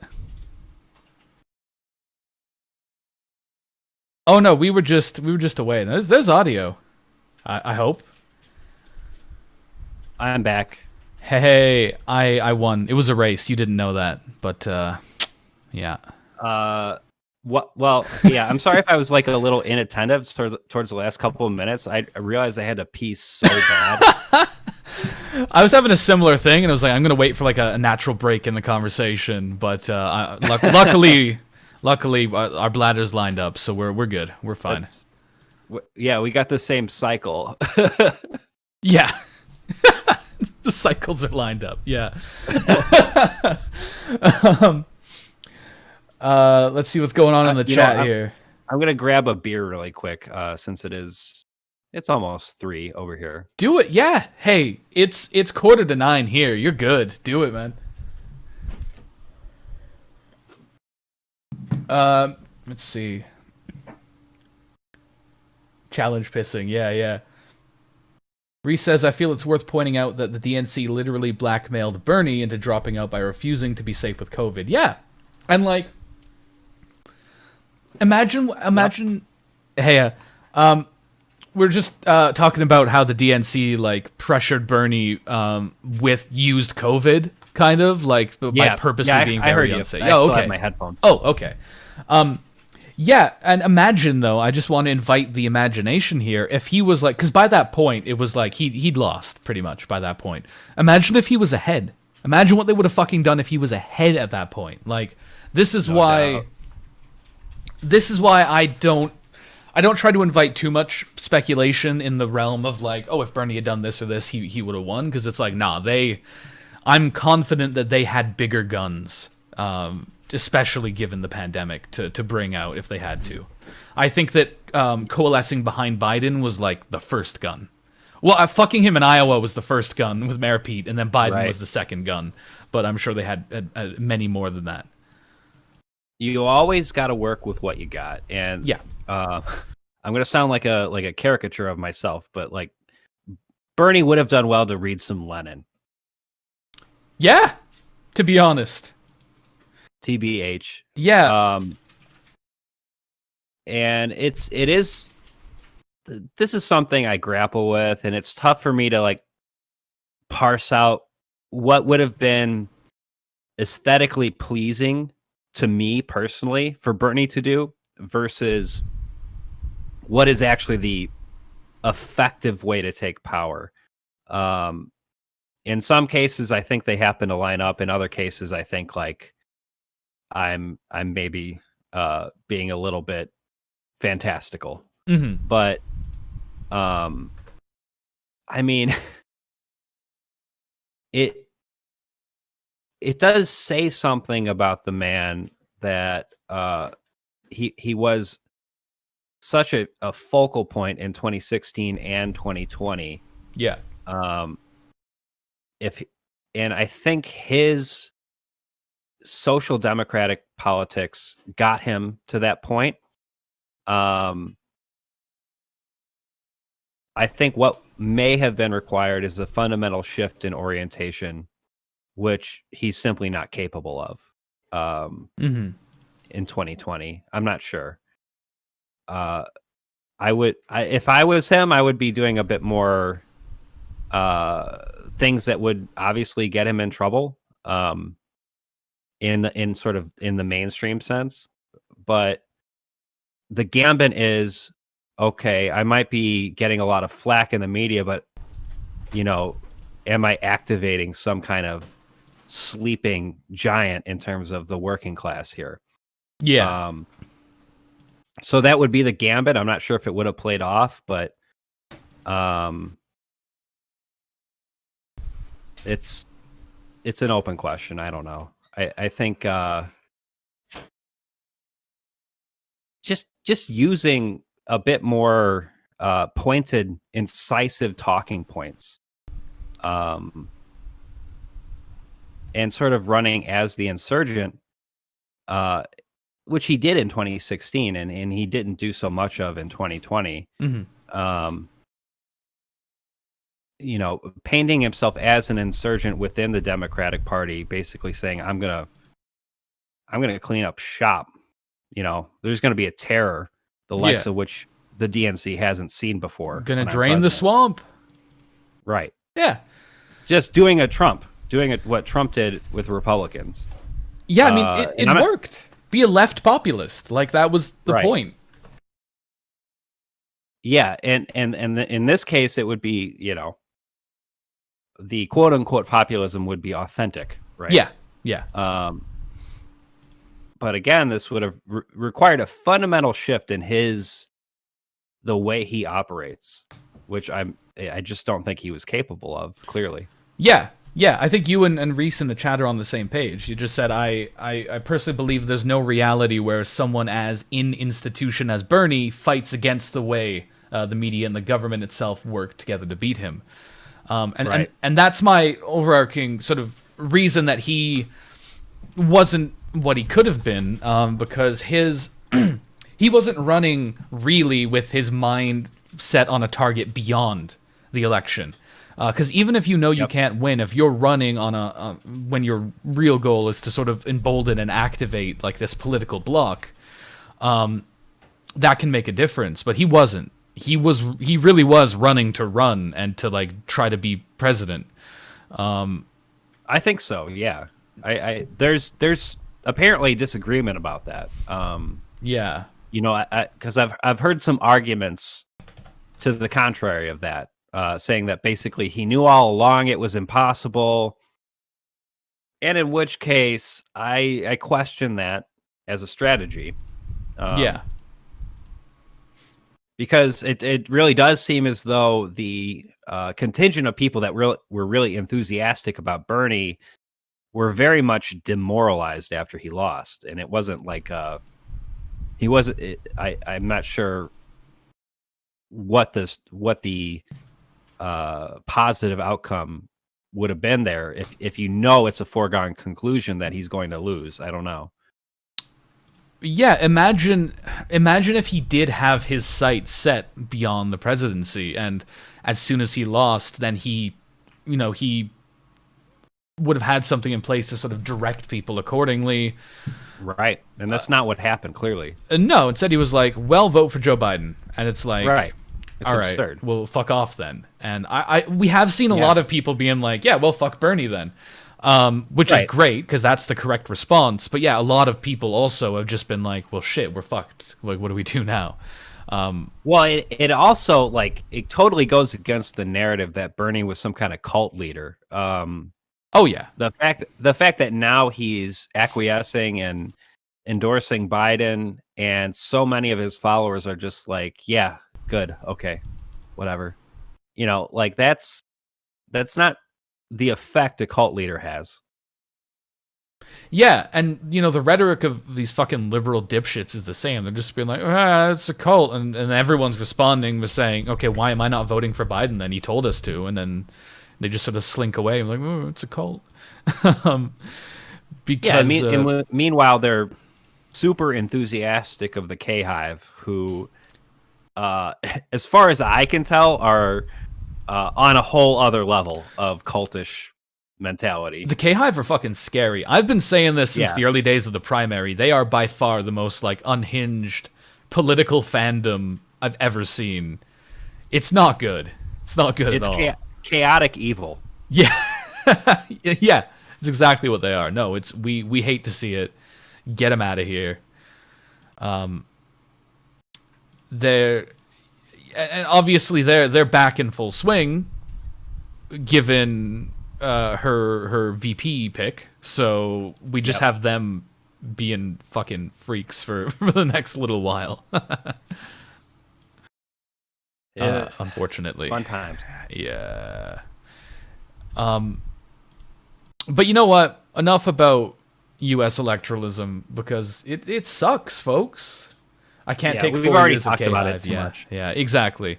Yeah, I opened this by saying that I'm trying to divest from it because it's not a productive route forward. And then obviously we had to talk about it for an hour. Right. I mean, it is a trap. That is the thing. It sucks the energy out of other potential ventures. And oftentimes, as I mean, we're both kind of media figures. Like, you kind of have to acknowledge it because everybody's talking about it. Yeah. But at the same time, I don't think we have to let it like rule our lives. No, and by letting it have such a presence in our political discourse, we do give it far too much power over our sort of perception of like what's possible as well. Because when you're framing everything in relation to electoralism, that changes. That does have an effect on what you even like imagine as like a realistic strategy going forward. So I think it's good to try to be conscious of that and take a step back when you need to. And let me talk about what happens when you try to like do something outside the bounds of this sphere of political activity, and how that is oftentimes met with people looking at you like you're an alien, you know. right. I literally just put up signs around my apartment complex saying like, if you need a mask, we have extra. And those were taken down. Ooh. So, and that's like what I consider to be the bare minimum of what I can do right now. Yeah. Is just buy some extra masks and give them away. Mm-hmm. And for a while, people were knocking on the door. I was just handing out masks left and right, and I was like, feeling like Santa Claus. And yeah, they just took down the sign. So I'm gonna put some more signs up. But the fact that like I don't know who's ripping them down, but this is the sort of it's an uphill battle in terms of engaging in base building or mutual aid or whatever you want to call it. Mm-hmm. It is a constant uphill battle, and it takes a lot of fucking energy. We should not have any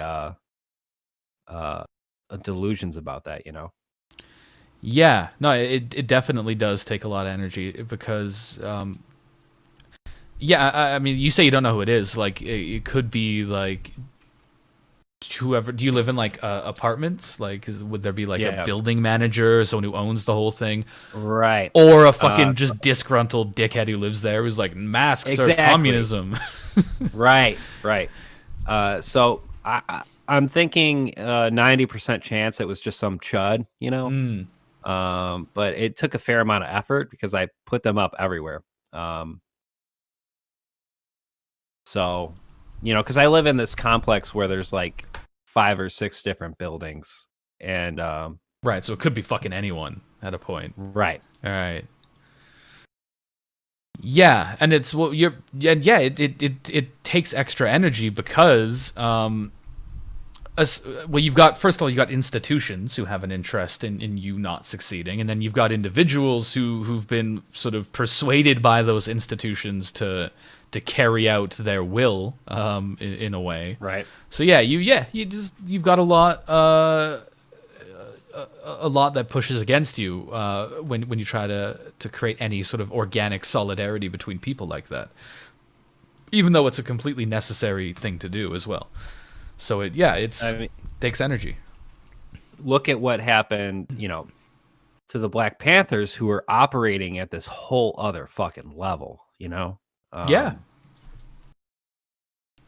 They had free clinics they set up. They had a breakfast program for kids. Mm-hmm. And Fred Hampton was murdered. Yeah. Yeah, and they are the blueprint for like this is Right. what works. I think that's right. I think fundamentally that's right. The Black Panthers model is, you know, might require some adapting in 2020. Um, but if you can get enough people on board, that's the way to go. Yeah, I think it's the last time anything was ever nearly that effective in the West. Yep. So yeah, we clearly need to be taking cues from them, but while also sort of looking at you would argue maybe the one sort of big hindrance in their structure came down to just how strong a personality some of the leadership was, perhaps because once they were assassinated, like the whole thing was pretty over. Right. So there's this contradiction you got to deal with, and this is I had Sarah Zedig on here a little while ago talking about Chaz, and we were talking about what I think is in essence the same contradiction, which is building something decentralized enough that you can't just cut off the head while still having a coherent structure in a way that it can't immediately be co-opted. That's this perfect tango that no one has ever truly danced, that and maybe they never will perfectly, that I think has to always be sort of thought about. Obviously, I think we should lean much harder towards the way the Panthers were organized than the way fucking Chaz was organized, because there was hardly any organization there. But but yeah, undeniably, the Panthers they should be a starting point when you're thinking about how something should be put together. There's At some all. kind of reasonable synthesis there, I think. Yeah. Yeah. And that synthesis will only be reached through praxis, through practice in the real. While obviously you should have a theoretical basis that you're doing it on, you're never gonna do it until you do it. Basically, it sounds like a non-statement, but it's not being done, so clearly it needs to be said at least a little bit. It's this tricky thing because there is no solution to the answer of capitalism. Its ability to actually turn crises into something that makes it more efficient is makes capitalism different fundamentally than any other system preceding it. Yeah. And so there's no organizing principle that works in all cases that is going to be the base of something that perpetuates itself. And so this is the contradiction we run up against is how do you create that in conditions where it's going to be an uphill battle. Elements of it are going to be recuperated and subsumed into the capitalist framework because that's what it does. That's how it works. It's like the blob. And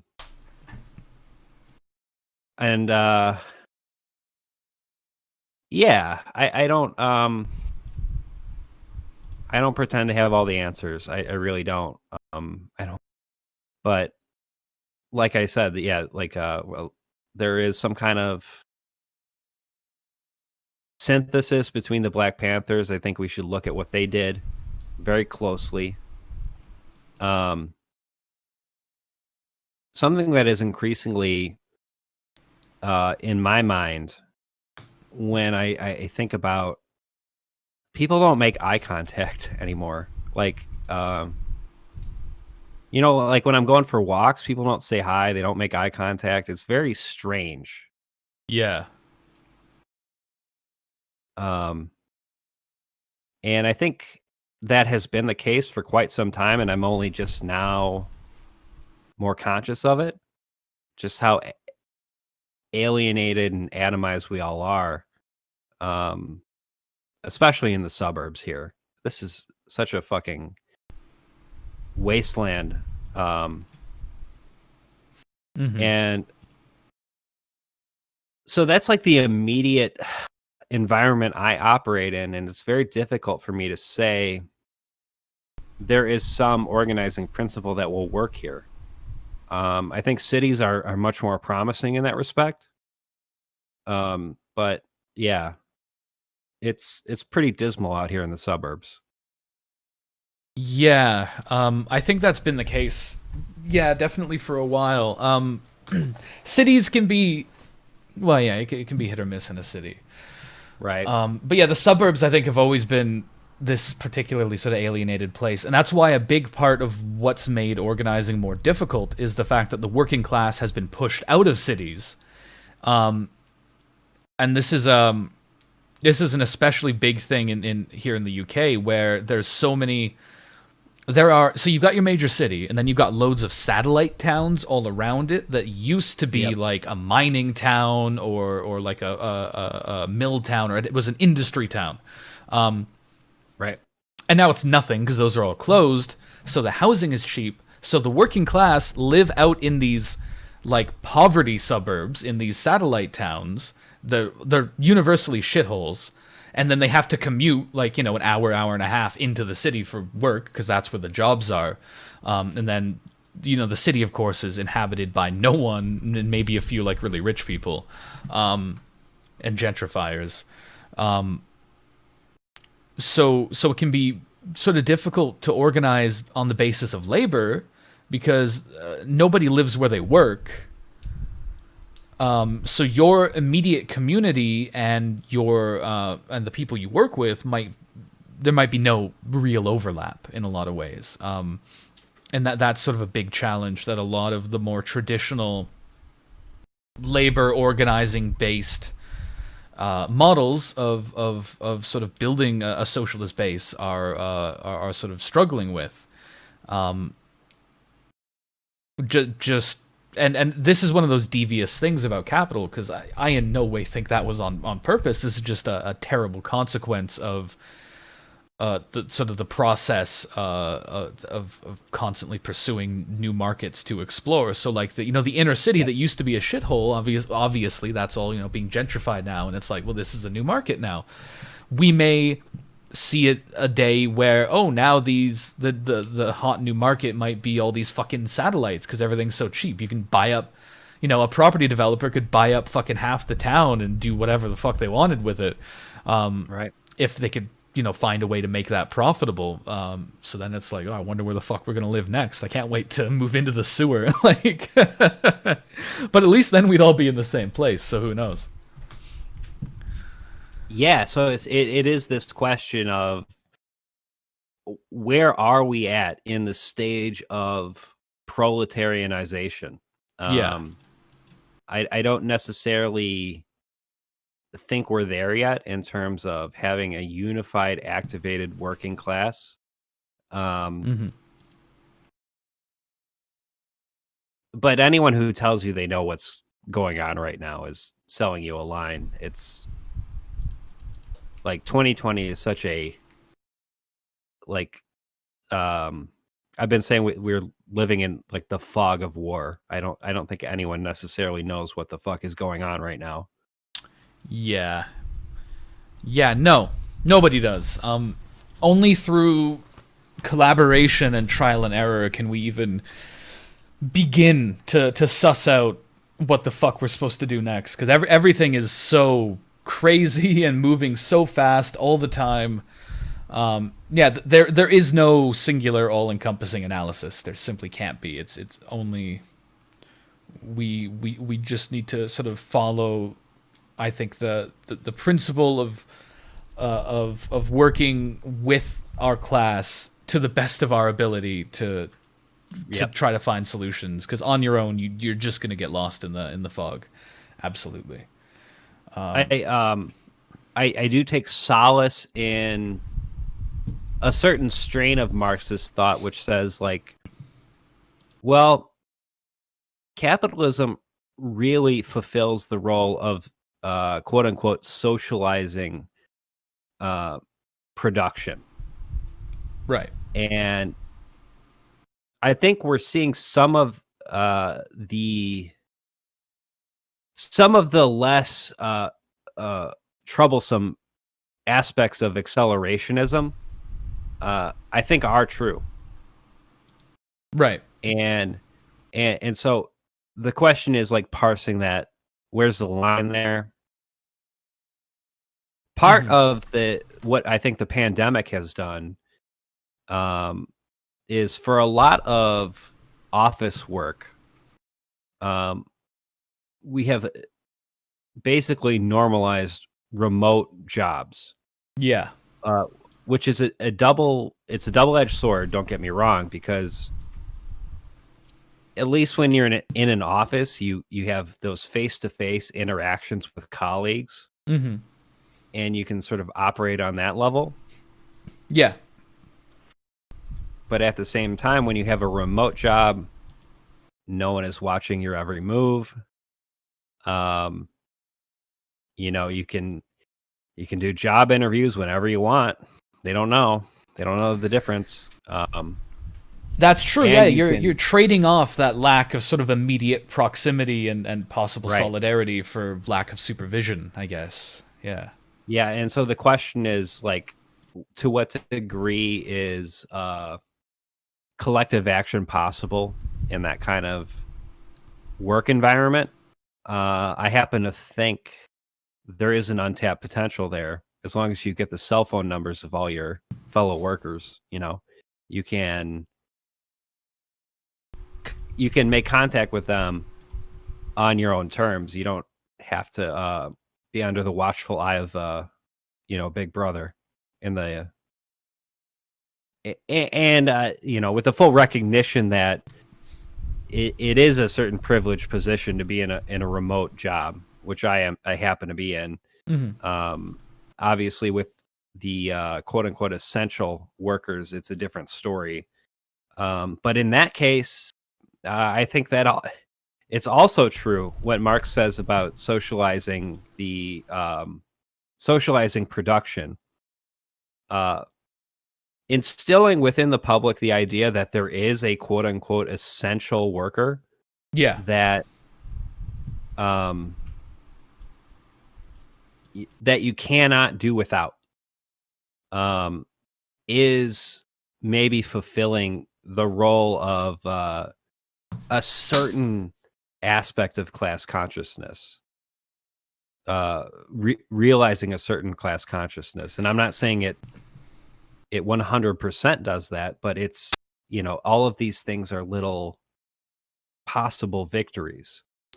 I Um, think you might be onto yeah, something there because I have been seeing a lot of like people who aren't necessarily socialists, but they've been like I guess the inherent conflict between labor and the bourgeoisie, right, has been highlighted to them in some ways by this whole essential worker thing. Because now right. they're thinking, okay, who's essential and why? And then you're having a lot of people looking at like fucking like CEOs, at politicians, being like, well, how come how come some things are seen as essential and some things aren't, but then and then contrast that with how people are treated, and like it's very apparent to a lot of people that these essential workers are being treated like fucking shit. So it's like, why are these people who are so essential that we have to push them in front of the fucking plague for our economy not to implode, but they make like minimum wage, or we look down Yep. on them as like a shitty low status type of worker? Like, you can't square that if you actually think about it, and this is, I think, inviting a lot of people to consider that, whereas when something is normalized, you're not always prompted to really think all that much about it. And Kaiblot said in the chat, I have so much more time and energy now that I'm working from home, and I think that is a really important point. Yeah, same.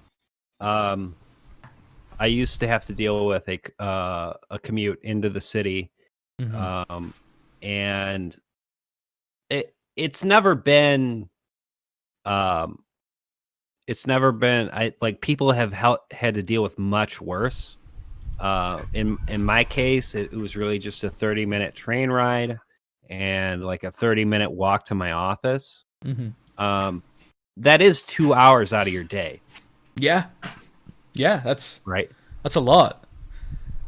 You don't get paid for the fucking commute. That's always been a big maybe one of the first things in my life where I started sort of having those sorts of thoughts was when I was going to school, right? And I was like, I had to walk to school. It was about a half-hour walk. Because I grew up rural. I grew up in like a fucking village, but I was on the other side of it, so I had to walk across it, and I would take a shortcut through. You can't make this shit up. I would take a shortcut through an abandoned mill site that had closed down like shortly after I was born. It was long closed by this point. It was just like it was a ruin. They tore down the buildings, most of them. So I would just walk through the ruin of the industry that used to make this town anything. That's so bizarre. I know, it was really surreal even then. My thought would always be like, if I'm factoring the fucking like my walk, so altogether it's an hour of walk. If I'm factoring it in, like the school day's fucking long, and then fast forward a few years, first job. It's a similar thing. It's like my work day's way fucking more than 8 hours. Right. I'm not. This isn't my time when I'm fucking like traveling, which is it can sometimes be more of a miserable experience than the actual job itself. I hate the commute. My dream has always been just to fucking live as close to where I work as possible, but the jobs are in the cities where the proles can't afford to live, so you don't tend to actually get that. Right. So yeah, that's one of those obvious things that if you say to anyone who isn't like indoctrinated into capital completely, who's not like an ideologically dedicated like conservative or something, they're gonna be like, yeah, that is fucked up that I spend an hour or 2 hours of my day just getting to work. I have to get up early for it. I don't get fucking paid for that. And you know what? If the train's delayed or if I'm driving and the traffic is fucked, I get in shit for that. My boss pulls me aside. He's like, "Oh, you're 5 minutes late." Like that's all my problem. Even though I was, I'm doing all this fucking completely unpaid. In fact, I'm paying. You're paying for your gas to drive or your fucking like pass on the train. Like it's costing you, in fact, Absolutely. to lose like an hour, 2 hours of your fucking day, so that you can then go to work. I think that's an easy point of agitation, I guess, is how I would say it. And so, connecting this back with what Marx says about socializing production. In the original context in which he was talking about that, all he's saying is simply that capitalism brings people together. In a factory setting in order to produce commodities on a mass scale. But I really think I really think you can actually extend this aspect of Marx into 2020, where now it's like, yes, your commute is privatized in the sense that you have to pay for it. You're responsible for getting to work on time. And I've always tried to make the best of that by listening to podcasts that I think educate me. Totally, yeah. So like I listen to like Rev Left Radio. Well, they rule. Invaluable. Highly recommend Rev Left Radio, everybody. Invaluable work, and I've been listening to Brett forever. Back when he identified as like a libertarian socialist. Oh wow! At some point, he did. Right. It feels like eons ago at this point. And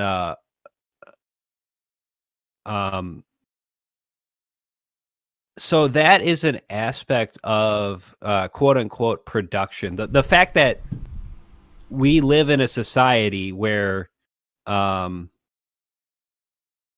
like that is the norm, that is technologically possible. For you to actually be sort of self-directing your own education to the extent that it's possible during your own commute and even during work hours. The fact that you can like I listen to podcasts like 75% of the time I'm working. Oh, that rules. And I'm not saying like that is 100% generative, 100% I'm not using the I'm very consciously not using the term productive because I don't think that actually is a good paradigm. But just the fact that like I've always kind of thought of myself as an autodidact, and listening to like leftist content of this nature while you're working it seems to me like something that wasn't possible a few decades ago, and now it is. Yeah. And so there is an aspect to technological development that I think I don't want to sound like a technological determinist when I say this, but that I think is sort of has the capability to be revolutionary. Yeah. I think you're right. I think obviously technological developments also provide opportunities to the ruling class, as we've seen with, I think, social media in a lot of ways. But No doubt. yeah, it undeniably also presents a lot of opportunities for us, in a way that I do think is very exciting. I don't think I've gotten past the first fucking floor of this game. I'm on like a really hard difficulty. I'm on like level 10 Ascension. I've never beaten it. It looks pretty addictive. I love this game. Kind of, I love it. I feel like this would ruin my life if I started playing this. Have you played the game Hollow Knight? No. All right, it's a if you like Metroidvanias, it's one of those. It's really good. There's a really good mod for this game, a Hollow Knight mod. But I couldn't before the stream. It wouldn't fucking run. I think I might have to update the mod or something. But I was gonna play that. But it's really good. I might stream that next weekend just so people can see it because I want everyone to know how dope it is. If you've we've been going a little while, but if you've got time, I did want to talk a bit about some horror stuff. Oh hell yeah. Yeah. I just kind of wanted to hear what your thoughts were on like the genre, on like horror films and stuff, because I kind of feel like they've been really good lately. I feel like there's been as class consciousness, or at least class conscious ideas, have become a little more socially acceptable in some ways. I feel like we've started seeing some really fucking good, interesting horror in a way that I'm not sure I've seen since like the 80s, personally. I'm just wondering, you sort of what you thought about that, about the state of the genre. Yeah, let's do a state of the genre. I it's a mixed bag, obviously. Yeah.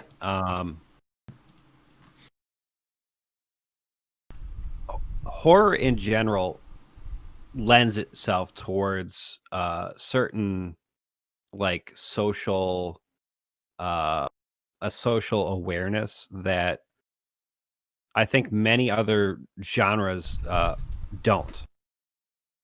Because what you fear often has a very deep, often has very deep-seated ideological implications, right? Yeah, it's such a big question. What are we scared of? Like, it's so loaded. It's loaded, and it's important to keep in mind that anytime you're watching a horror movie, there's this dual function going on, because you have the filmmakers are telegraphing to you what they think you will fear, and to the degree that those films are successful, that functions as a sort of uh, for lack of a better word, like a reification process of what people fear in general. Yeah, Um, it is important not to give movies more power than they actually have. certainly. Um, so I always try to keep that in mind. It is, yeah, it's true that in the past few years, I don't know exactly when it started, but in the past few years, horror as social commentary has become uh, like a meme Hmm. in a good way. Yeah. Jordan Peele has perfected it. Oh yeah, Um, he's the fucking king right now for sure. and even having said that, if you watch Get Out now, it seems kind of quaint. Um, because we've even in these few years, I think in particular with issues related to race, Hmm. um, the paradigm has so fundamentally changed since that movie came out. Yeah, I think you're Um, right. Yeah, yeah, I. because I just watched it a few weeks ago, Mhm. and I was just thinking to myself, like, I even now, I mean, I don't want to sound overly optimistic, but I feel like we've come so far that like Get Out is kind of a given, if that makes sense. Yeah, I hope that very soon Us is the same. To be honest. And so that's a very interesting film, and that's the question is how do you get from Get Out to Us, Hmm. which is in some respects race is a simpler issue for most people to get, uh, Hmm. because the simple fact that someone is born with a certain skin color, uh, I think it's pretty intuitive at this point to most people that like, you know, there's absolutely no reason they should have a lower quality of life than uh, you or me, white folk. Yeah. Class is a different ball game. Hmm. It's obfuscated in so many different ways. It's obfuscated, and it's also, I guess the issue is the goal of the proletariat in the Marxist sense is to abolish itself as a category, Hmm. um, which I think theoretically the same is true of race, uh, but it's so much more apparent in the case of race that there's an injustice there, Hmm. and maybe this is, you know, maybe this is just my liberal inclinations because maybe it isn't obvious to a lot of people, um, but it does seem to me that the class issue is a lot more. Um, there are a lot more hurdles there to abolishing race or to abolishing class, if Yeah. that makes sense. And also because obviously, the extents to which capitalism can recuperate something as well, Right. it can't truly, uh, you probably can't like truly end racist oppression within the confines of capitalism, but you can make some serious reforms to it. You can Right. you could maybe probably not. I was gonna say you could maybe end racist oppression in the Imperial Core, but even then, it's like there's such a I don't know. That would be a pretty fucking serious change while still It would maintaining be. capitalism. Like I'm skeptical, especially with the way like incarceration works. I don't know. What you can do is make fairly superficial gains with respect to representation Certainly. in leadership.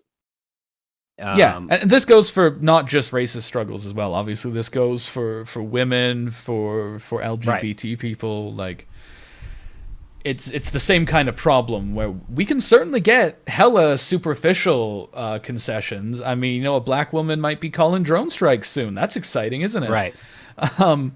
Yeah, but certainly not truly, truly meaningful ones outside of a few basic sort of big reforms, like, are you allowed to own property? Are you allowed to vote? Like those sorts of things. Yeah, and I guess what I'm getting at is there's a problem here because Us is considerably a more abstract film Mm-hmm. than Get Out, Right. and so there's some kind of dissonance there because class and race aren't exactly the same thing, Yeah. and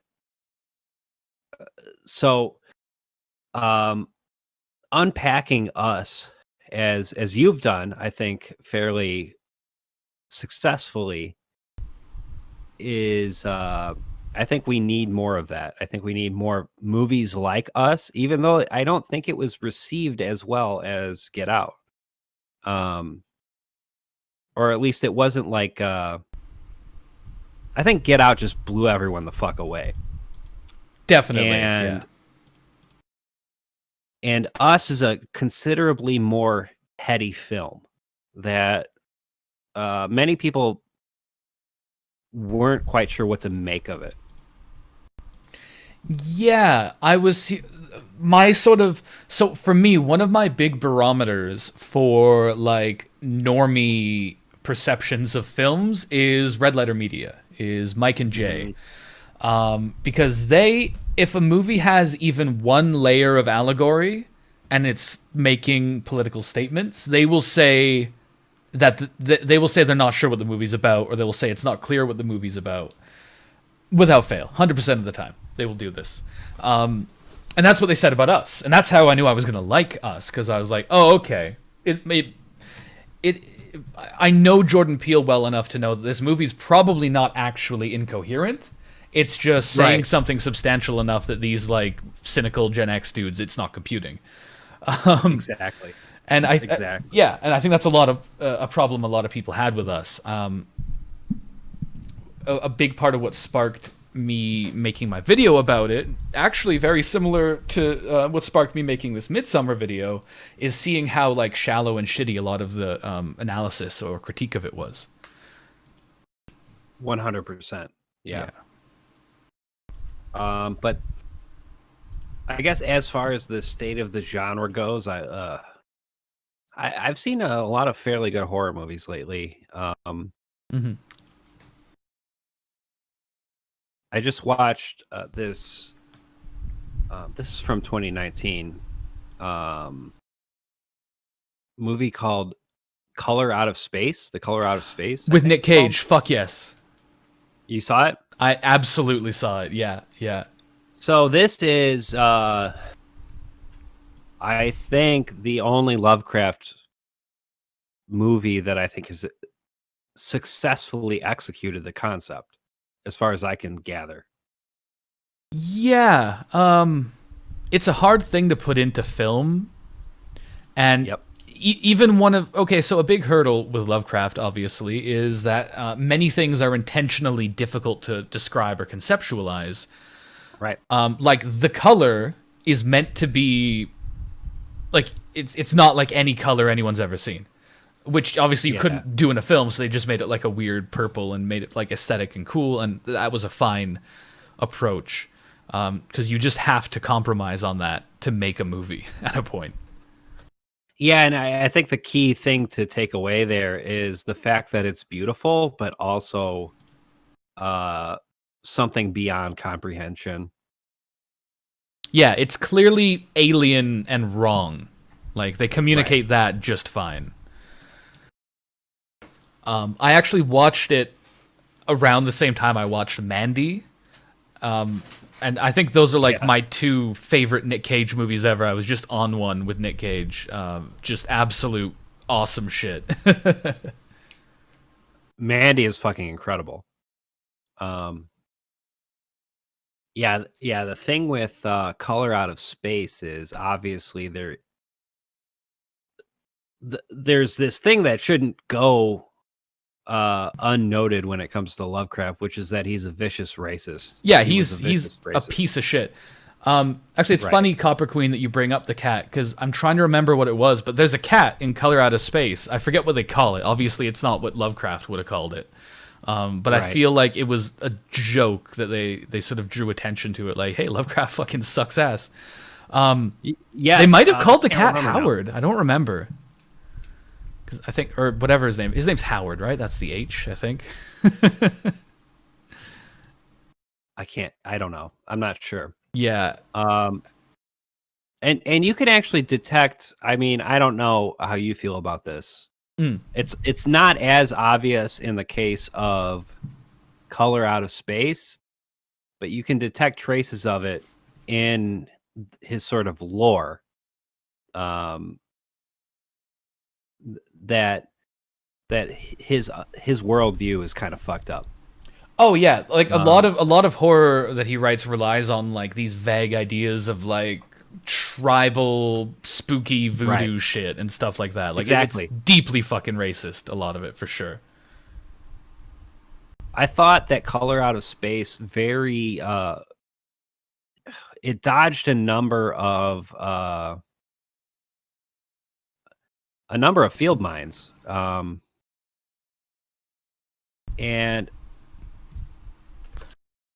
I'm just thinking Nicolas Cage very clearly was channeling his performance in Vampire's Kiss, which I enjoyed. Well, I haven't seen that. I thought he seemed like he was doing an impression of his dad. That could be. It could be that. So if you watch Vampire's Kiss, he's basically, whenever he's having a sort of manic moment in Color Out of Space, it seems to me he's channeling his character in Vampire's Kiss. Because he starts talking with this really strange accent, which I think he thinks it's sort of a waspy accent, but it doesn't actually, he's not executing it perfectly. So it's just this weird idiosyncratic thing that Nicolas Cage does, where he sort of talks like this, like, yeah, he talks like nobody talks. So we can only speculate about what the fuck it's supposed to be. Right. But the sort of family dynamic in that movie, and increasingly as the madness takes hold of everyone, I cannot help but draw connections to what is happening to families around the country right now during the pandemic. Oh. You know, this sort of incomprehensible horror of it. Yeah. That is happening. And obviously the film was made before the pandemic hit, so I'm not saying it's like a commentary on it. But it is a commentary on how the nuclear family in a capitalist framework internalizes and sort of processes horrific shit that is happening. Yeah. Like spoiler alert, there's a scene, there's a whole story arc where the mother and the youngest son get horrifically fused together, which I I'm never gonna get that out of my mind. No. And you know, Nicolas Cage sort of having to you know, at first he chickens out, right? Like the obvious thing to do in that situation is put those people out of their misery, because that's that is such a horrific you know, it's clear they're in agonizing pain, and no doctor is going to fix that, right? Yeah. But him sort of deliberating and then at first not being able to go through with it. I see a connection in some ways to how people are handling this pandemic, Right. and sort of not acknowledging the true danger of it, and going outside and not wearing the masks and just acting like everything is normal. It just seemed to me like a very 2020 film. Yeah, I see what you mean. And as is kind of on theme for most of Lovecraft's work, sort of a tragedy of the scale of a fucking pandemic like this is kind of something where you can't fully comprehend it. Like, if you could, Right. you'd probably go fucking crazy, because it's like just like the Exactly. amount of like grief that must surround like each individual death, and like the threat of the whole thing. Like it is kind of Lovecraftian. It's like you can't look directly at it. You can't fully like conceptualize it in your brain. Like, you simply can't. Man, this is good. We should make a video. Yeah, there's definitely a lot to talk about with that movie. And it was just on my mind, because it's like, you know, how many stories are you hearing now where like an entire family is taken out Yeah. by the virus, and you know, by the end of that movie, the entire family is fucking dead. Yeah. That's true. Yeah, just this fucking thing that came out of nowhere that they weren't equipped to deal with and couldn't Right. like really understand. And it was spreading exactly like a virus. Yeah. That's nuts. That's a really really good insight, I think. Yeah, and what was pretty telling also is the way they're processing it, the way they're you know, because it's not just the virus that's messing with their head or whatever. It's the fact that they want to maintain some semblance of normalcy. And Yeah. so by the end of the movie, you have Nicolas Cage just talking to an empty room and pretending his family is there. Oh yeah, he does do that. Yeah. Oh man, that movie's really good. I just had such a fucking good time with movies last year, man. There was so many good movies. Yeah, I'm trying to think of some other ones. Saw a really good movie with Elijah Wood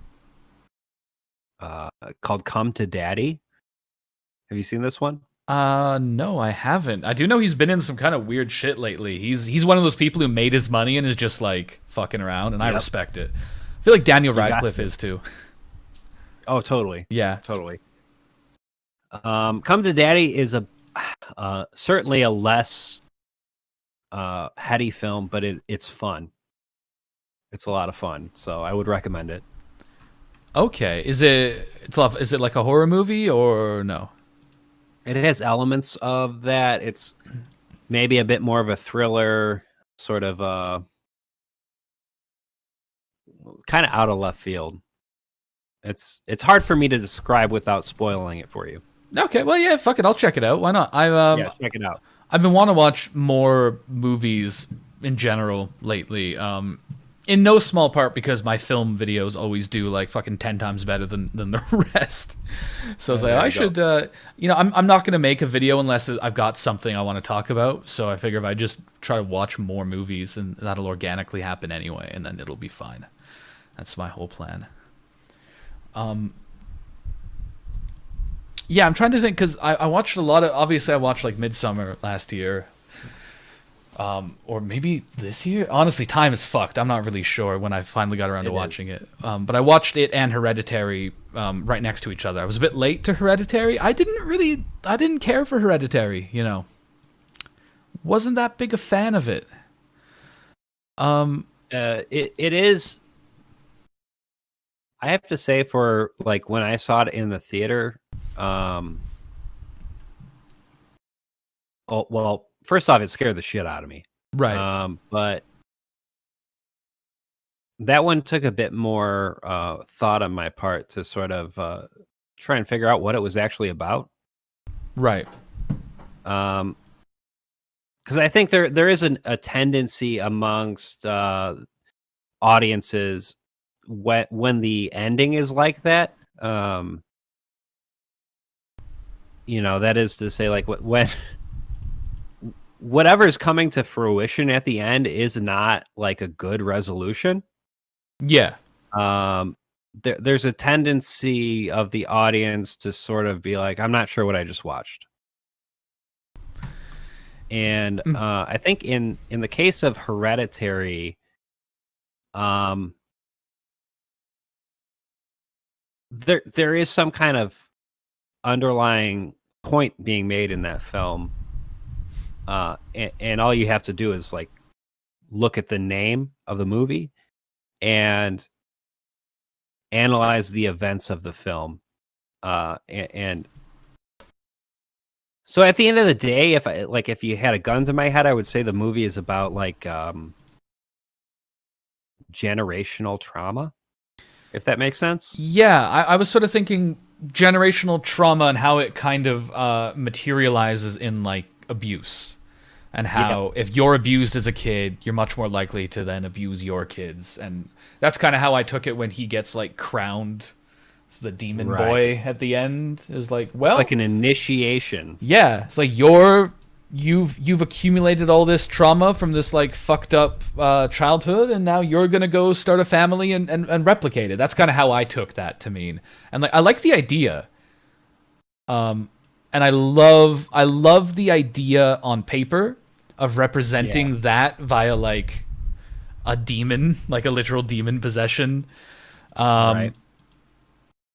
Yeah, I think a lot of my beef with the movie was in the execution. Especially because I found a lot of the final act to be like really, really funny.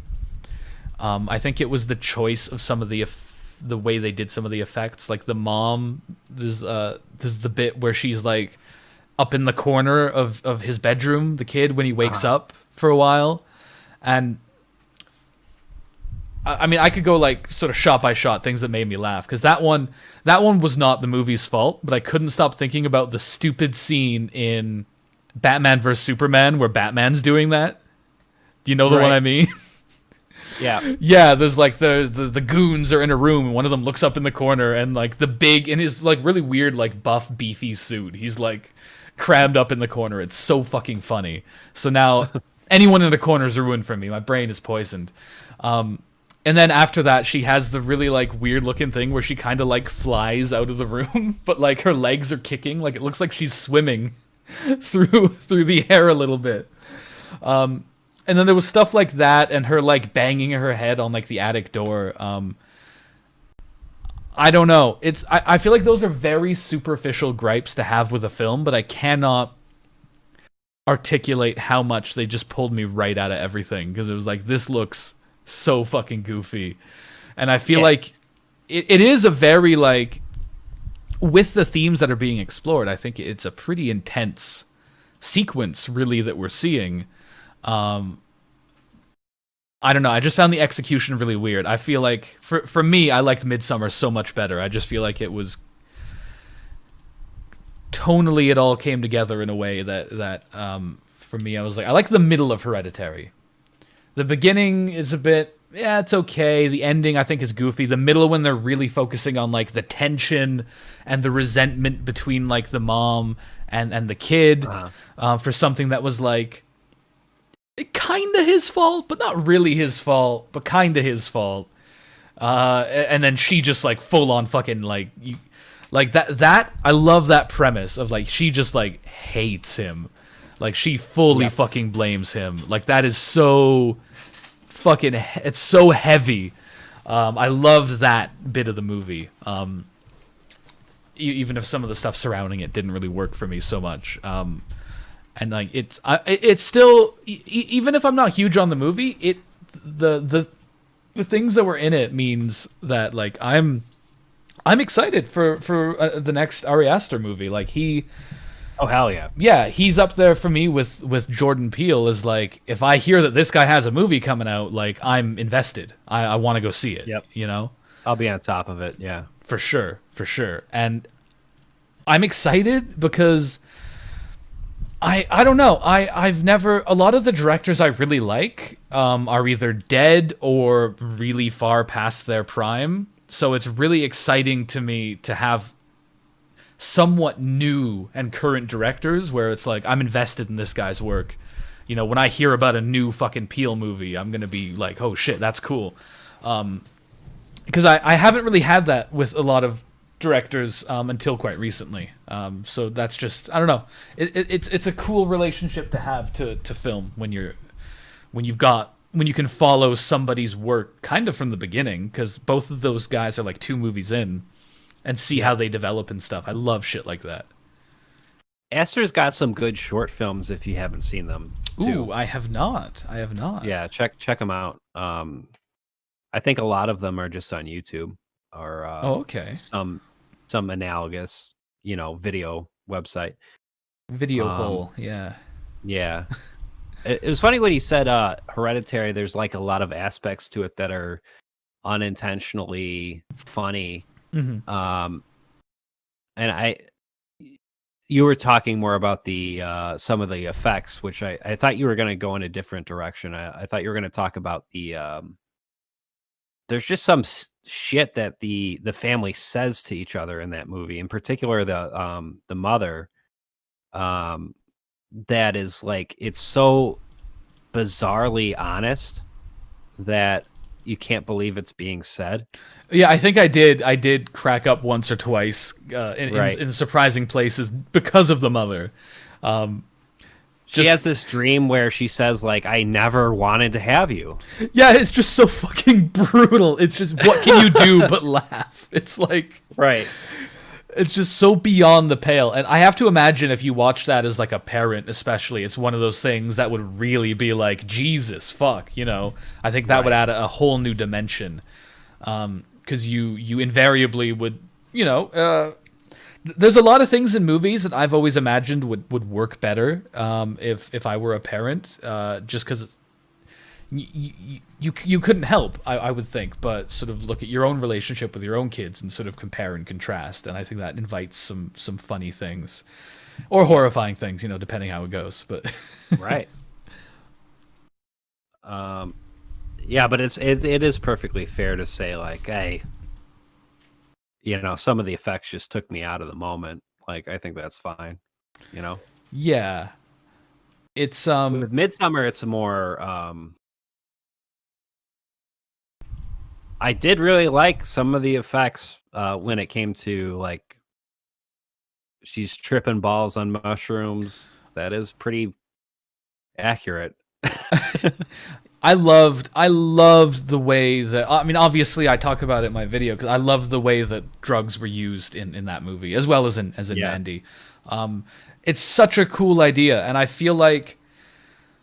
actually feel like it has its foundation in maybe this isn't the first time it was ever used, but I feel like if I were to draw sort of a line, it would be to a lot of like shitty stoner comedies from the 2000s, where there is always a scene where somebody does a drug of some kind, and there'll be a whole sequence where they're wigging out and hallucinating and going on some sort of odyssey that will bring them to a conclusion that will resolve a problem in the final act. I've seen that done by Jack Black and Seth Rogen at least 1,000 times.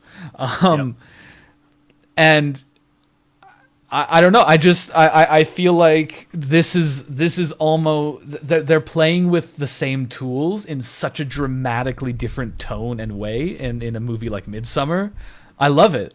That's the shit I love about film is how you can use the same tools in almost polar opposite genres and results. It's so fucking good. Yeah, I'm pretty excited to see what he comes up with next. Yeah, definitely. So yeah, it's those good actors or good directors rather that are exciting, and also we talked a little bit the other day about ARGs. That's something scarcely, in truth, have I seen it really well done, but I've seen it well done enough that I'm like, this is something. I'm convinced this is gonna continue to be something. Obviously Petscop was very good. There's been a couple of sort of smaller ones I've been keeping an eye on that were kind of okay. I forget the name, but there was the one that you did a little bit of like voice for when you did like a parody of your channel in it. Right. That's AI builds. AI builds. Yeah. That one, I don't, for me, that one kind of stumbled into some of the problems that a lot of them have, where I feel like they can be maybe a little too blunt about what they're trying to say. I feel like a lot of the fun of an ARG is really struggling to figure out and like being prompted to really like dig into it to figure out what the fuck's being said. I feel like that one might have worn itself on its sleeve a little too much. It's always a tough line to walk. Yeah. I'm very much criticizing from a position where it's like I would not know where to begin to actually like create one of these as effectively as like a Petscop or something like that. I think it's very fucking difficult because it's you're outside of a normal writing environment. I feel like this is a very unique type of storytelling where you really do want to. I think Petscop did this really well, where you really want to not give too much away. You wanna build something for the fucking little detectives like yourself, right? Who are gonna really look into something and piece it together, because I think that's a big part of the fun. It taps into something. At the same time, you sort of have to rationalize in the story why are these mysteries being presented to the audience in the way that they are. Yeah. And I think that's something that your run-of-the-mill ARG kind of struggles with. In the case of Petscop, it's, this is a semantic distinction, but I really consider it more of a web series than an ARG. Yeah. Because really it's all there in terms of it's simply a series of videos that you could watch in a successive order, whereas like an ARG has this sort of multimedia quality to it. Yeah, that's a good point. Yeah. Again, it's just a semantic distinction. I think these both of these things are like merit their own, merit analyzing them on their own terms. Yeah. I've only really fairly recently kind of committed myself to being like, okay, I'm going to try to take ARGs seriously as an art form. Because there are a lot of people who talk about this on YouTube, and I haven't been satisfied with the discussion. I feel like there's a lot of untapped potential here in terms of it being like a really truly radical art form. Right. That it simply hasn't been realized yet, but I do think there is that potential there, because ARG sort of lend themselves to this puzzle solving, um, code breaking that up until like now has been executed in a way that's sort of like puzzle solving for its own sake in many cases. Right. So that's a flaw, I think, in many attempts at ARGs. Yeah. And do you think that you also said that you weren't satisfied with a lot of the discussion around it? Do you what sort of problems are you finding with channels who sort of do maybe attempt to do stuff like what you did with Petscop, where they try to sort of dig into one?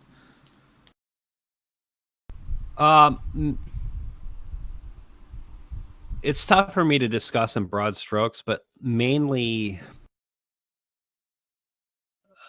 it's a sort of a knee-jerk approach to the idea is that once you've quote unquote explained something, Right. that actually is the job. Like, all you need to do is explain the plot elements of what's going on here, and your task is complete. What I would like to see, and I'm sure there are YouTubers who do this, but what I would really like to see a shift towards is transcending that sort of like Marble Hornets explained paradigm, right? Right, where you just sort of kind of shallowly just go through these are the things that happened, and then that's your whole analysis. Right. And it is tricky because it is not explaining what is exactly going on in these types of in these pieces is not straightforward, and it takes a lot of work sometimes. Yeah. So that is a task in and of itself, but we have to sort of broaden the scope of what constitutes like a successful video to include like a critical analysis, like like trying to situate whatever ARG it is into this broader context of how does this function? Is it trying to compensate for some kind of contradiction? Right.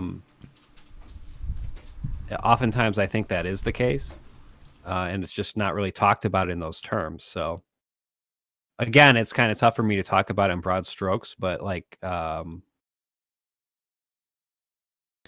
it is an art form that I think very clearly merits a more integrated kind of analytical approach than is currently people are currently not doing that justice. I suppose it makes sense because I mean, even something like film that has such a fucking robust history of criticism to learn from, you're not exactly getting the most in-depth stuff from a lot of people on YouTube. For sure, yeah. A lot of my criticisms would apply to film criticism and analysis on YouTube as well. So yeah. Yeah, and I'm certainly learning just how much of my analysis is motivated by how bad a lot of the analysis out there is. Right. Because yeah, in a way I consider like my Midsummer video to be a fucking response video in a way. And it's like, yeah, that has to be even more apparent with something like an ARG, which is this somewhat newer thing that I think even a lot of people making them are still sort of exploring and figuring out how to do it well. So it should stand to reason, I guess, that in terms of criticizing, like a lot of people, they're going to be not always sure what to do, I guess, or what to Right. prioritize or how to approach it. So I think it's very exciting when someone, I guess, does a good job of it. Like I think your analysis is very good, and it's like I guess my hope is that you'll be able to set something of an example, because I'd love for there to be a very robust sort of community, I guess, for lack of a better word, of people looking into these things and analyzing this kind of new sort of art that's the internet is really given us an opportunity for. Yeah, and that's a high bar. I hope I can Yeah, no pressure, do you know. do something to that effect. Hmm. The reason I really care about this is because, like, I think ARGs are, like I say, there's like an untapped potential there, and I'm specifically not talking about ARGs that are just like shallow marketing schemes that corporations carry out to promote movies or whatever. Yeah, fuck that. Fuck Um, them. yeah, I'm not interested in that. What I'm interested in is like independent art projects. Hmm. And I think when you look at it that way, ARGs really kind of defy uh, commodification. Right. Um, just kind of by virtue of what they are. Hmm.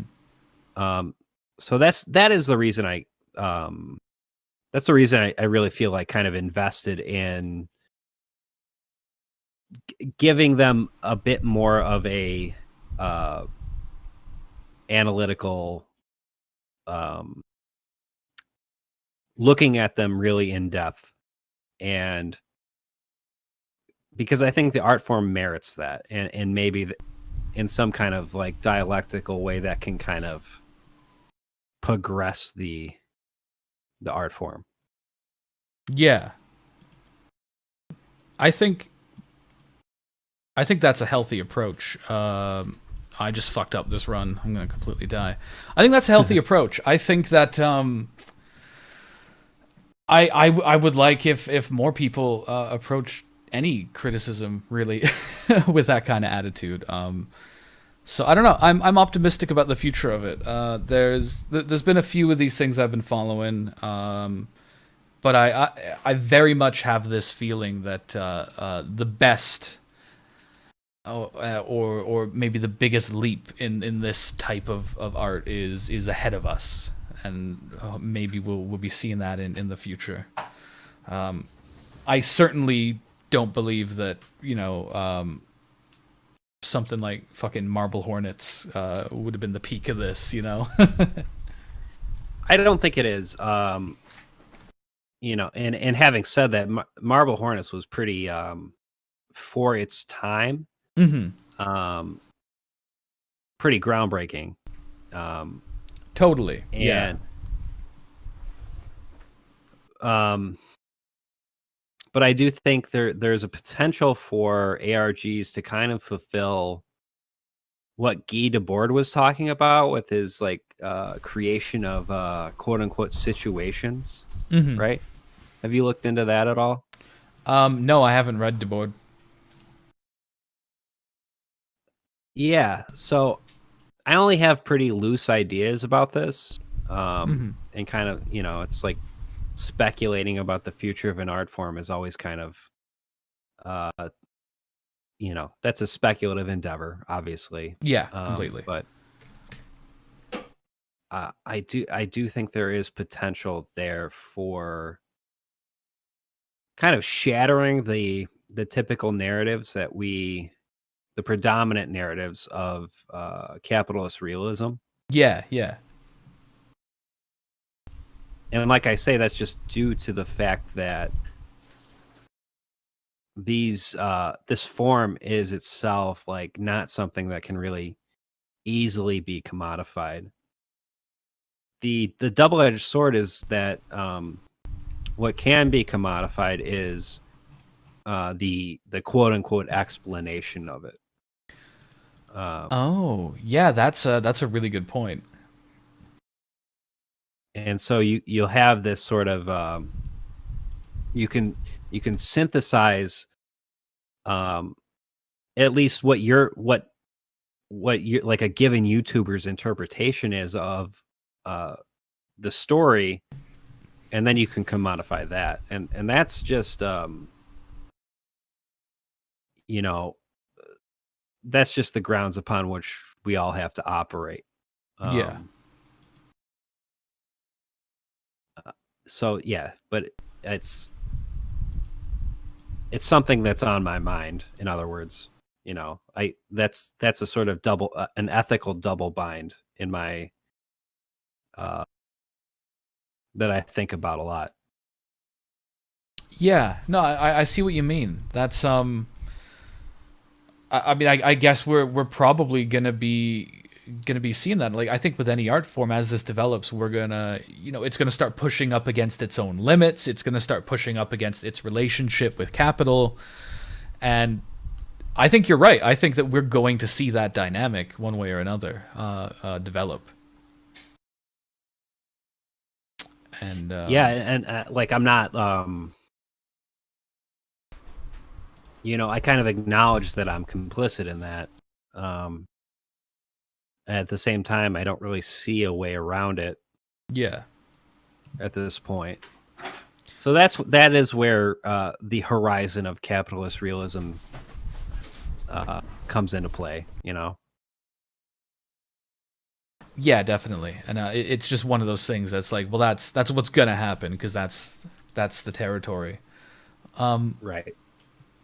Yeah, but I mean, even with all that in mind, I'm still stubbornly optimistic about it as about ARGs and about I don't know, about art in general. I just feel like in like every medium that I'm into, there's just been the past decade has been good for it. I think for me that's a contrast to how fucking bad the 2000s have been and like some of the 90s for Yeah. like everything, like film, music, video games had the 2000s had a lot of just ridiculous fucking trends and stuff, and I just feel like the 2010s brought so much fucking stuff to the surface and so many new ideas.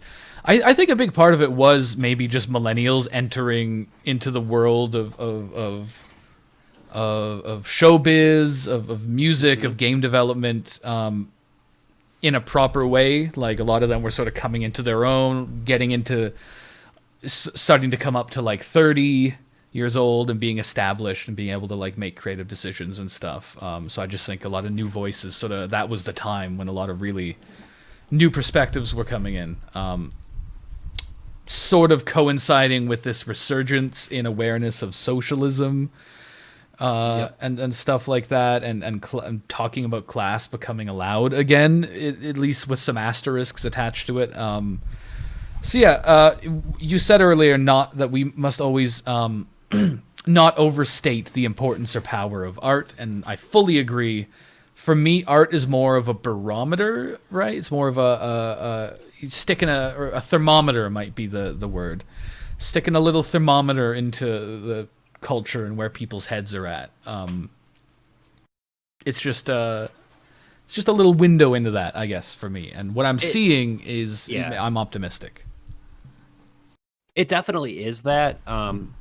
I do think in exceptional instances, there is a consciousness raising function, or there can be. Yeah, Um, yeah, like I say, it's pretty exceptional when that happens, and like I think Get Out might be a good example of that, right? Um, hmm because the liberal in that movie is the villain. Uh, um, with ARGs, the other thing I wanted to that I forgot to mention is like, in some sense they defy commodification, but then there's also this aspect to them that they require a sort of collective effort to make sense out of. That's Right. another thing that I think is kind of radical about the art form itself. Um, that is less obviously the case with movies. I think our understanding of movies is collectively sort of constructed Mm-hmm. through like aggregate websites like Rotten Tomatoes, in a way that's already been co-opted by capitalism. But in the case of ARGs, it's more like grassroots, right? Yeah. Yeah, it's and it's a sort of thing that anyone, theoretically anyone can make, and I think any medium like that is going to be where the interesting shit happens, because like you aren't pitching your fucking ARG to a publisher, you're just putting it out there. There's no gatekeeper. There's no like real standards because it's not such an established thing. There's no clear-cut rules to it yet. We're seeing something as it's growing and becoming what it's going to be, and that's definitely a very exciting prospect. Yeah. I think there's a direct line, says some Zozo, between class consciousness and how good art is. And I mean, having a thorough awareness of the world probably, helps with writing anything. Absolutely, yeah. Also, deviating from the dominant ideology can help. When your writing is just a reflection of the dominant ideology, you make like the MCU. It's just safe, Yeah.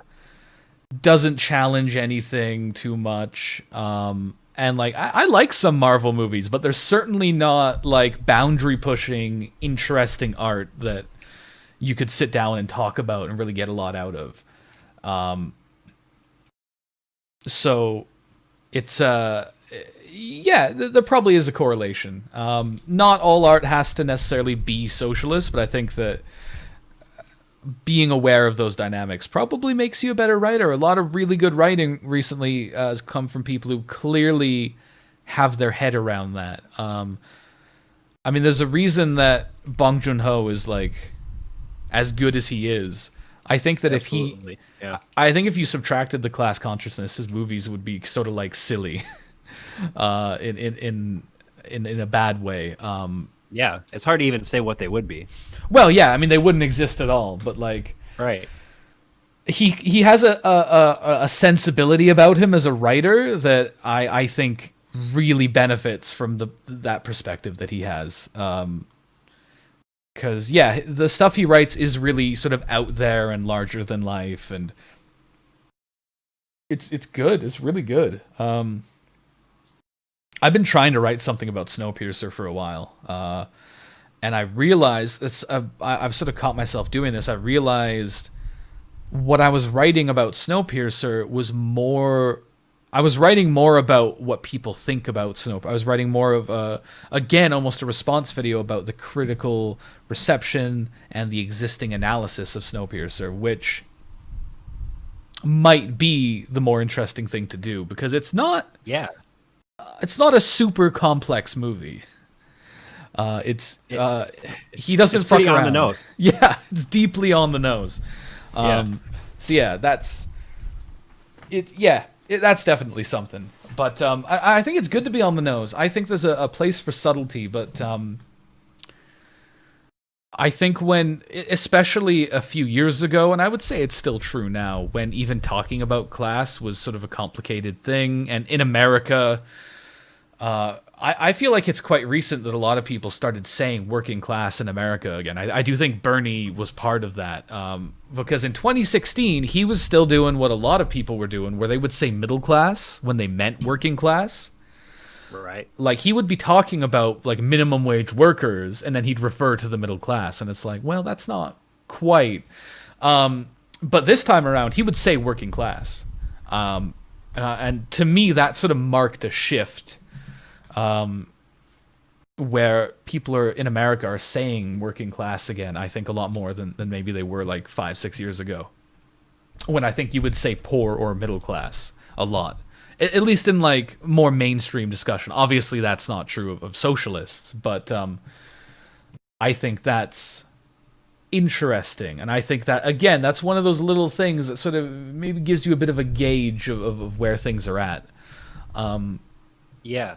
And it might be one of the necessary preconditions for something really truly revolutionary to happen in the future.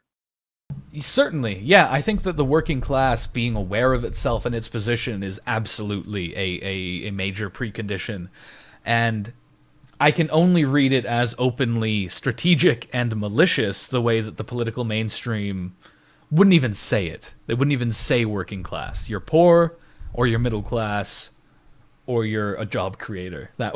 That was how they framed things. Like, that's I read that as deeply intentional, and the fact that has slipped, to me, I interpret that as a they lost control of that narrative to some degree, to some small degree, as a result of the people's own awareness of their position, which invariably doesn't line up with the narrative of the ruling class. So that's neat. Right. That was, I mean, if there was anything that came out of Occupy, it was this 1%, the 1% versus the 99%. Putting that into the zeitgeist initiated something. Yeah, I mostly am mean about Occupy, but I do consider it a tipping point. There was about a decade after the fall of the USSR of just sort of pure neoliberal end of history piss. Yep. And you couldn't even think about capitalism as anything but nature.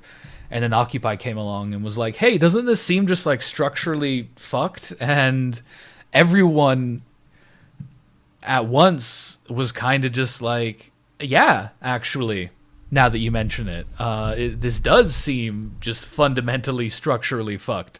And yeah, sure, they didn't go too far beyond that, but they put that out there, and I think that's one of those things you cannot easily put that genie back in the bottle, you know? You can. It changed the terms of the conversation. Yeah, everything was 1%, 1%er after that. Right. And that language still lingers somewhat, but mostly what we see now is working class, middle class, and then like not everyone, like, I think Bernie wouldn't often say capitalist, but he would say like corporations. Like, okay, that's sort of an image that represents like the big bourgeoisie. It's like, okay, it's still a step in the right direction. We're getting more specific now than just 1%, 99%. We're getting into specifics, and I think that's always positive. Like, let's just continue along that trajectory of getting more specific, more detailed, more precise in exactly what we're talking about. Yeah, and in particular, I'm really not sure if he ever used the term, but like the injection of the just explicitly saying the ruling class. If we can get that into the zeitgeist, Yeah, I think it would be helpful. yeah. I Obviously, think ruling there's class sort of ambiguity there, because you can obviously see how Nazis can run with that. Well, yeah, that's always that is a very real concern. So it would definitely have to be accompanied by some specifics, because, Yep. yeah, I do feel like that's the next step, though. It's like, okay, so we've accepted that class exists. So the next step is to accept that one class is dominating the other, And then after that, we have to accept that that domination is through this economic system, and then you're pretty much there at that point. So yeah, it has felt like these painful baby steps since like the turn of the century, but I do feel like there's this force to it. It is moving, maybe not quickly, but so persistently in line with the material conditions of our generation. With people coming into now increasingly established positions as well. Like they're getting to their 30s now, millennials, who just like home ownership is a joke. That's a meme to them. That's not a real thing that happens anymore. Yep. Just like you can't, people believe their eyes. And as we get older and we're increasingly looking at our parents and being like, man, when my parents were my age, they had done this, this, and this. What the fuck's going on? And it's people are constantly asking these questions now, and it simply lends itself to a slow but steady forward sort of march of class consciousness, I find. And I think that we've been seeing that reflected pretty consistently for at least the past decade. And I think part of our job as socialists is to make damn sure that it continues. Right. And to try to steer this conversation into as constructive a direction as we can through whatever means we've got available to us. Because obviously there is no natural unstoppable march forward. Capital will at every turn be trying whatever they can to prevent it. But it's hard to talk louder than someone's material reality. It is. Part of the challenge, I think, is differentiating a Marxist understanding of class from a liberal understanding. Yeah. So the Marxist understanding of class is fundamentally relational. You don't have a ruling class without a working class, and vice versa in class society. Yeah. From the sort of milquetoast liberal academic view of class as this like strata of society, which is more like a social milieu, that can be sort of understood on its own terms. And I don't actually think I think that's an incoherent worldview, actually, and it will become more apparent as contradictions heighten. Yeah. Certainly. But it's always something we have to kind of.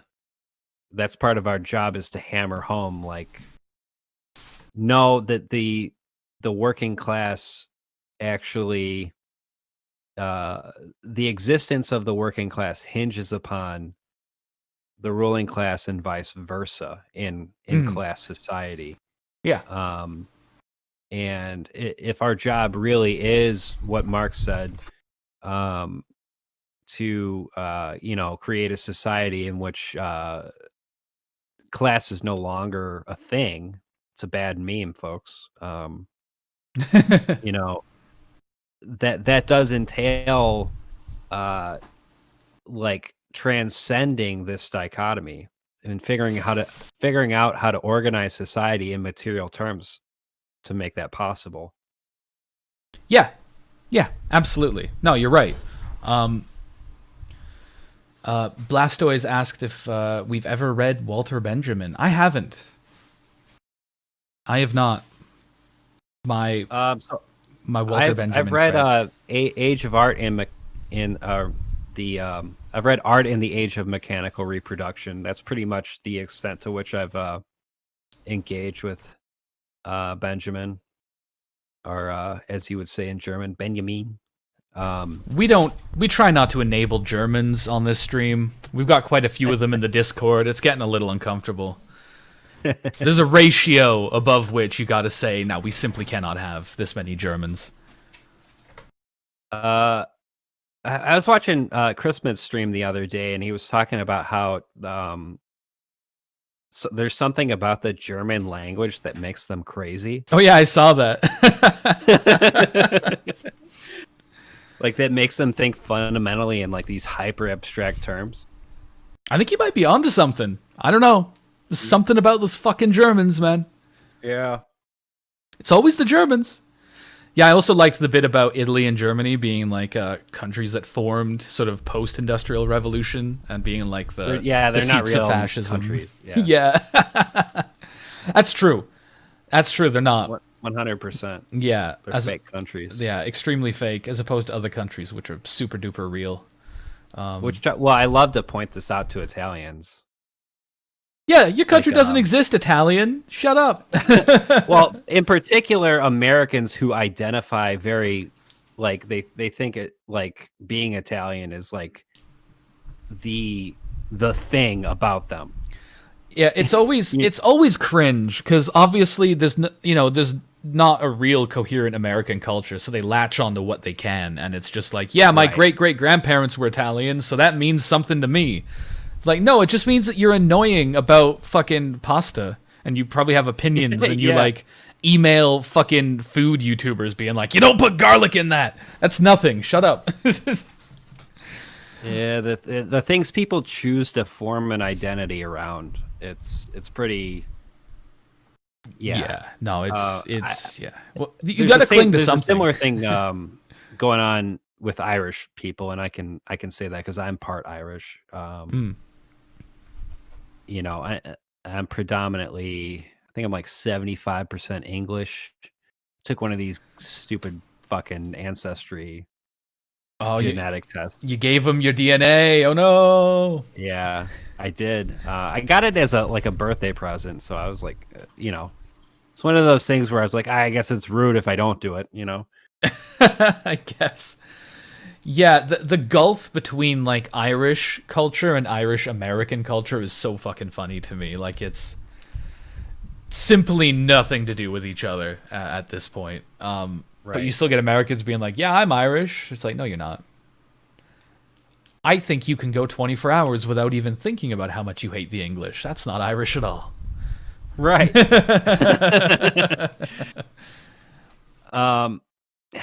Yeah, well, it speaks to the void of culture, the void in American culture, to where people need to sort of latch on to these national identities.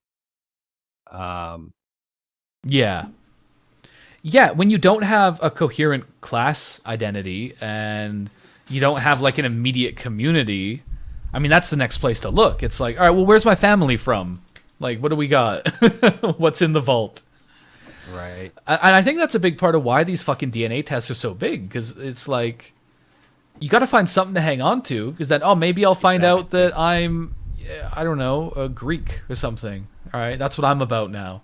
I have so little to ground my, like, self-understanding in if I don't have, like, a class-based view of society, and if my family are just like featureless fucking suburb wasps or something, it's like, okay, I'm Greek. That's what I'm about. I love olives and Socrates. Yeah, I mean, Greek food is fucking great. Greek food's hella legit. Like, you could do worse. You could do much worse. I don't like olives, but the rest of their Mediterranean countries, you can't go wrong. Great food. Yeah, because stuff grows there. I absolutely hate olives as well. So all right, solidarity. Yeah, they're fucking nasty. I used to work at a deli, and we had a very wide variety of olives to choose from, all of which were disgusting. They all just taste like vinegar and piss. I don't like it. DNA tests have a huge margin of error. Yeah, I've heard that. And it does bring me some joy that probably a lot of racists have gotten back a possibly incorrect result, being like, you've got like 5% like North African or something, and just freaked out. So that, and it just shattered their entire worldview. Yeah. So, that's almost worth dodgy corporations holding genetic data on a huge swath of the population. Almost. Fuck you both. Olives are good. Can we get a mod? Can we ban? Yeah, someone's got to do something about that guy. Yeah, I love my vinegar piss orbs. All right, well, as long as you acknowledge it. Oh man, it's been 3.5 hours. I probably shouldn't keep you any longer. And I need to go make dinner anyway. But thank you. All right, sounds good. Thank you so much. Yeah, thank you for coming on. This was a really good chat. And I'll definitely, for everyone watching, I have an archive channel where I upload the conversation. So this will go up there as well if you missed any of it. Also, I think you can watch it on Twitch for like 2 weeks after it was done. I only sort of know how Twitch works. But what do you got anything you want to plug? What are you working on? I'm working on a secret project that'll I don't know when it's going to be out. Ooh. But yeah, you can go to my channel on YouTube, Nightmare Masterclass. I have a Patreon. Check it out. Hell yeah. Thanks for having me on. Absolutely. I'm just dropping a link to your channel real quick. Definitely, yeah, go check it out. Yeah, thank you again for coming on. And everyone else, I'll see you next weekend. Bye-bye. Take it easy.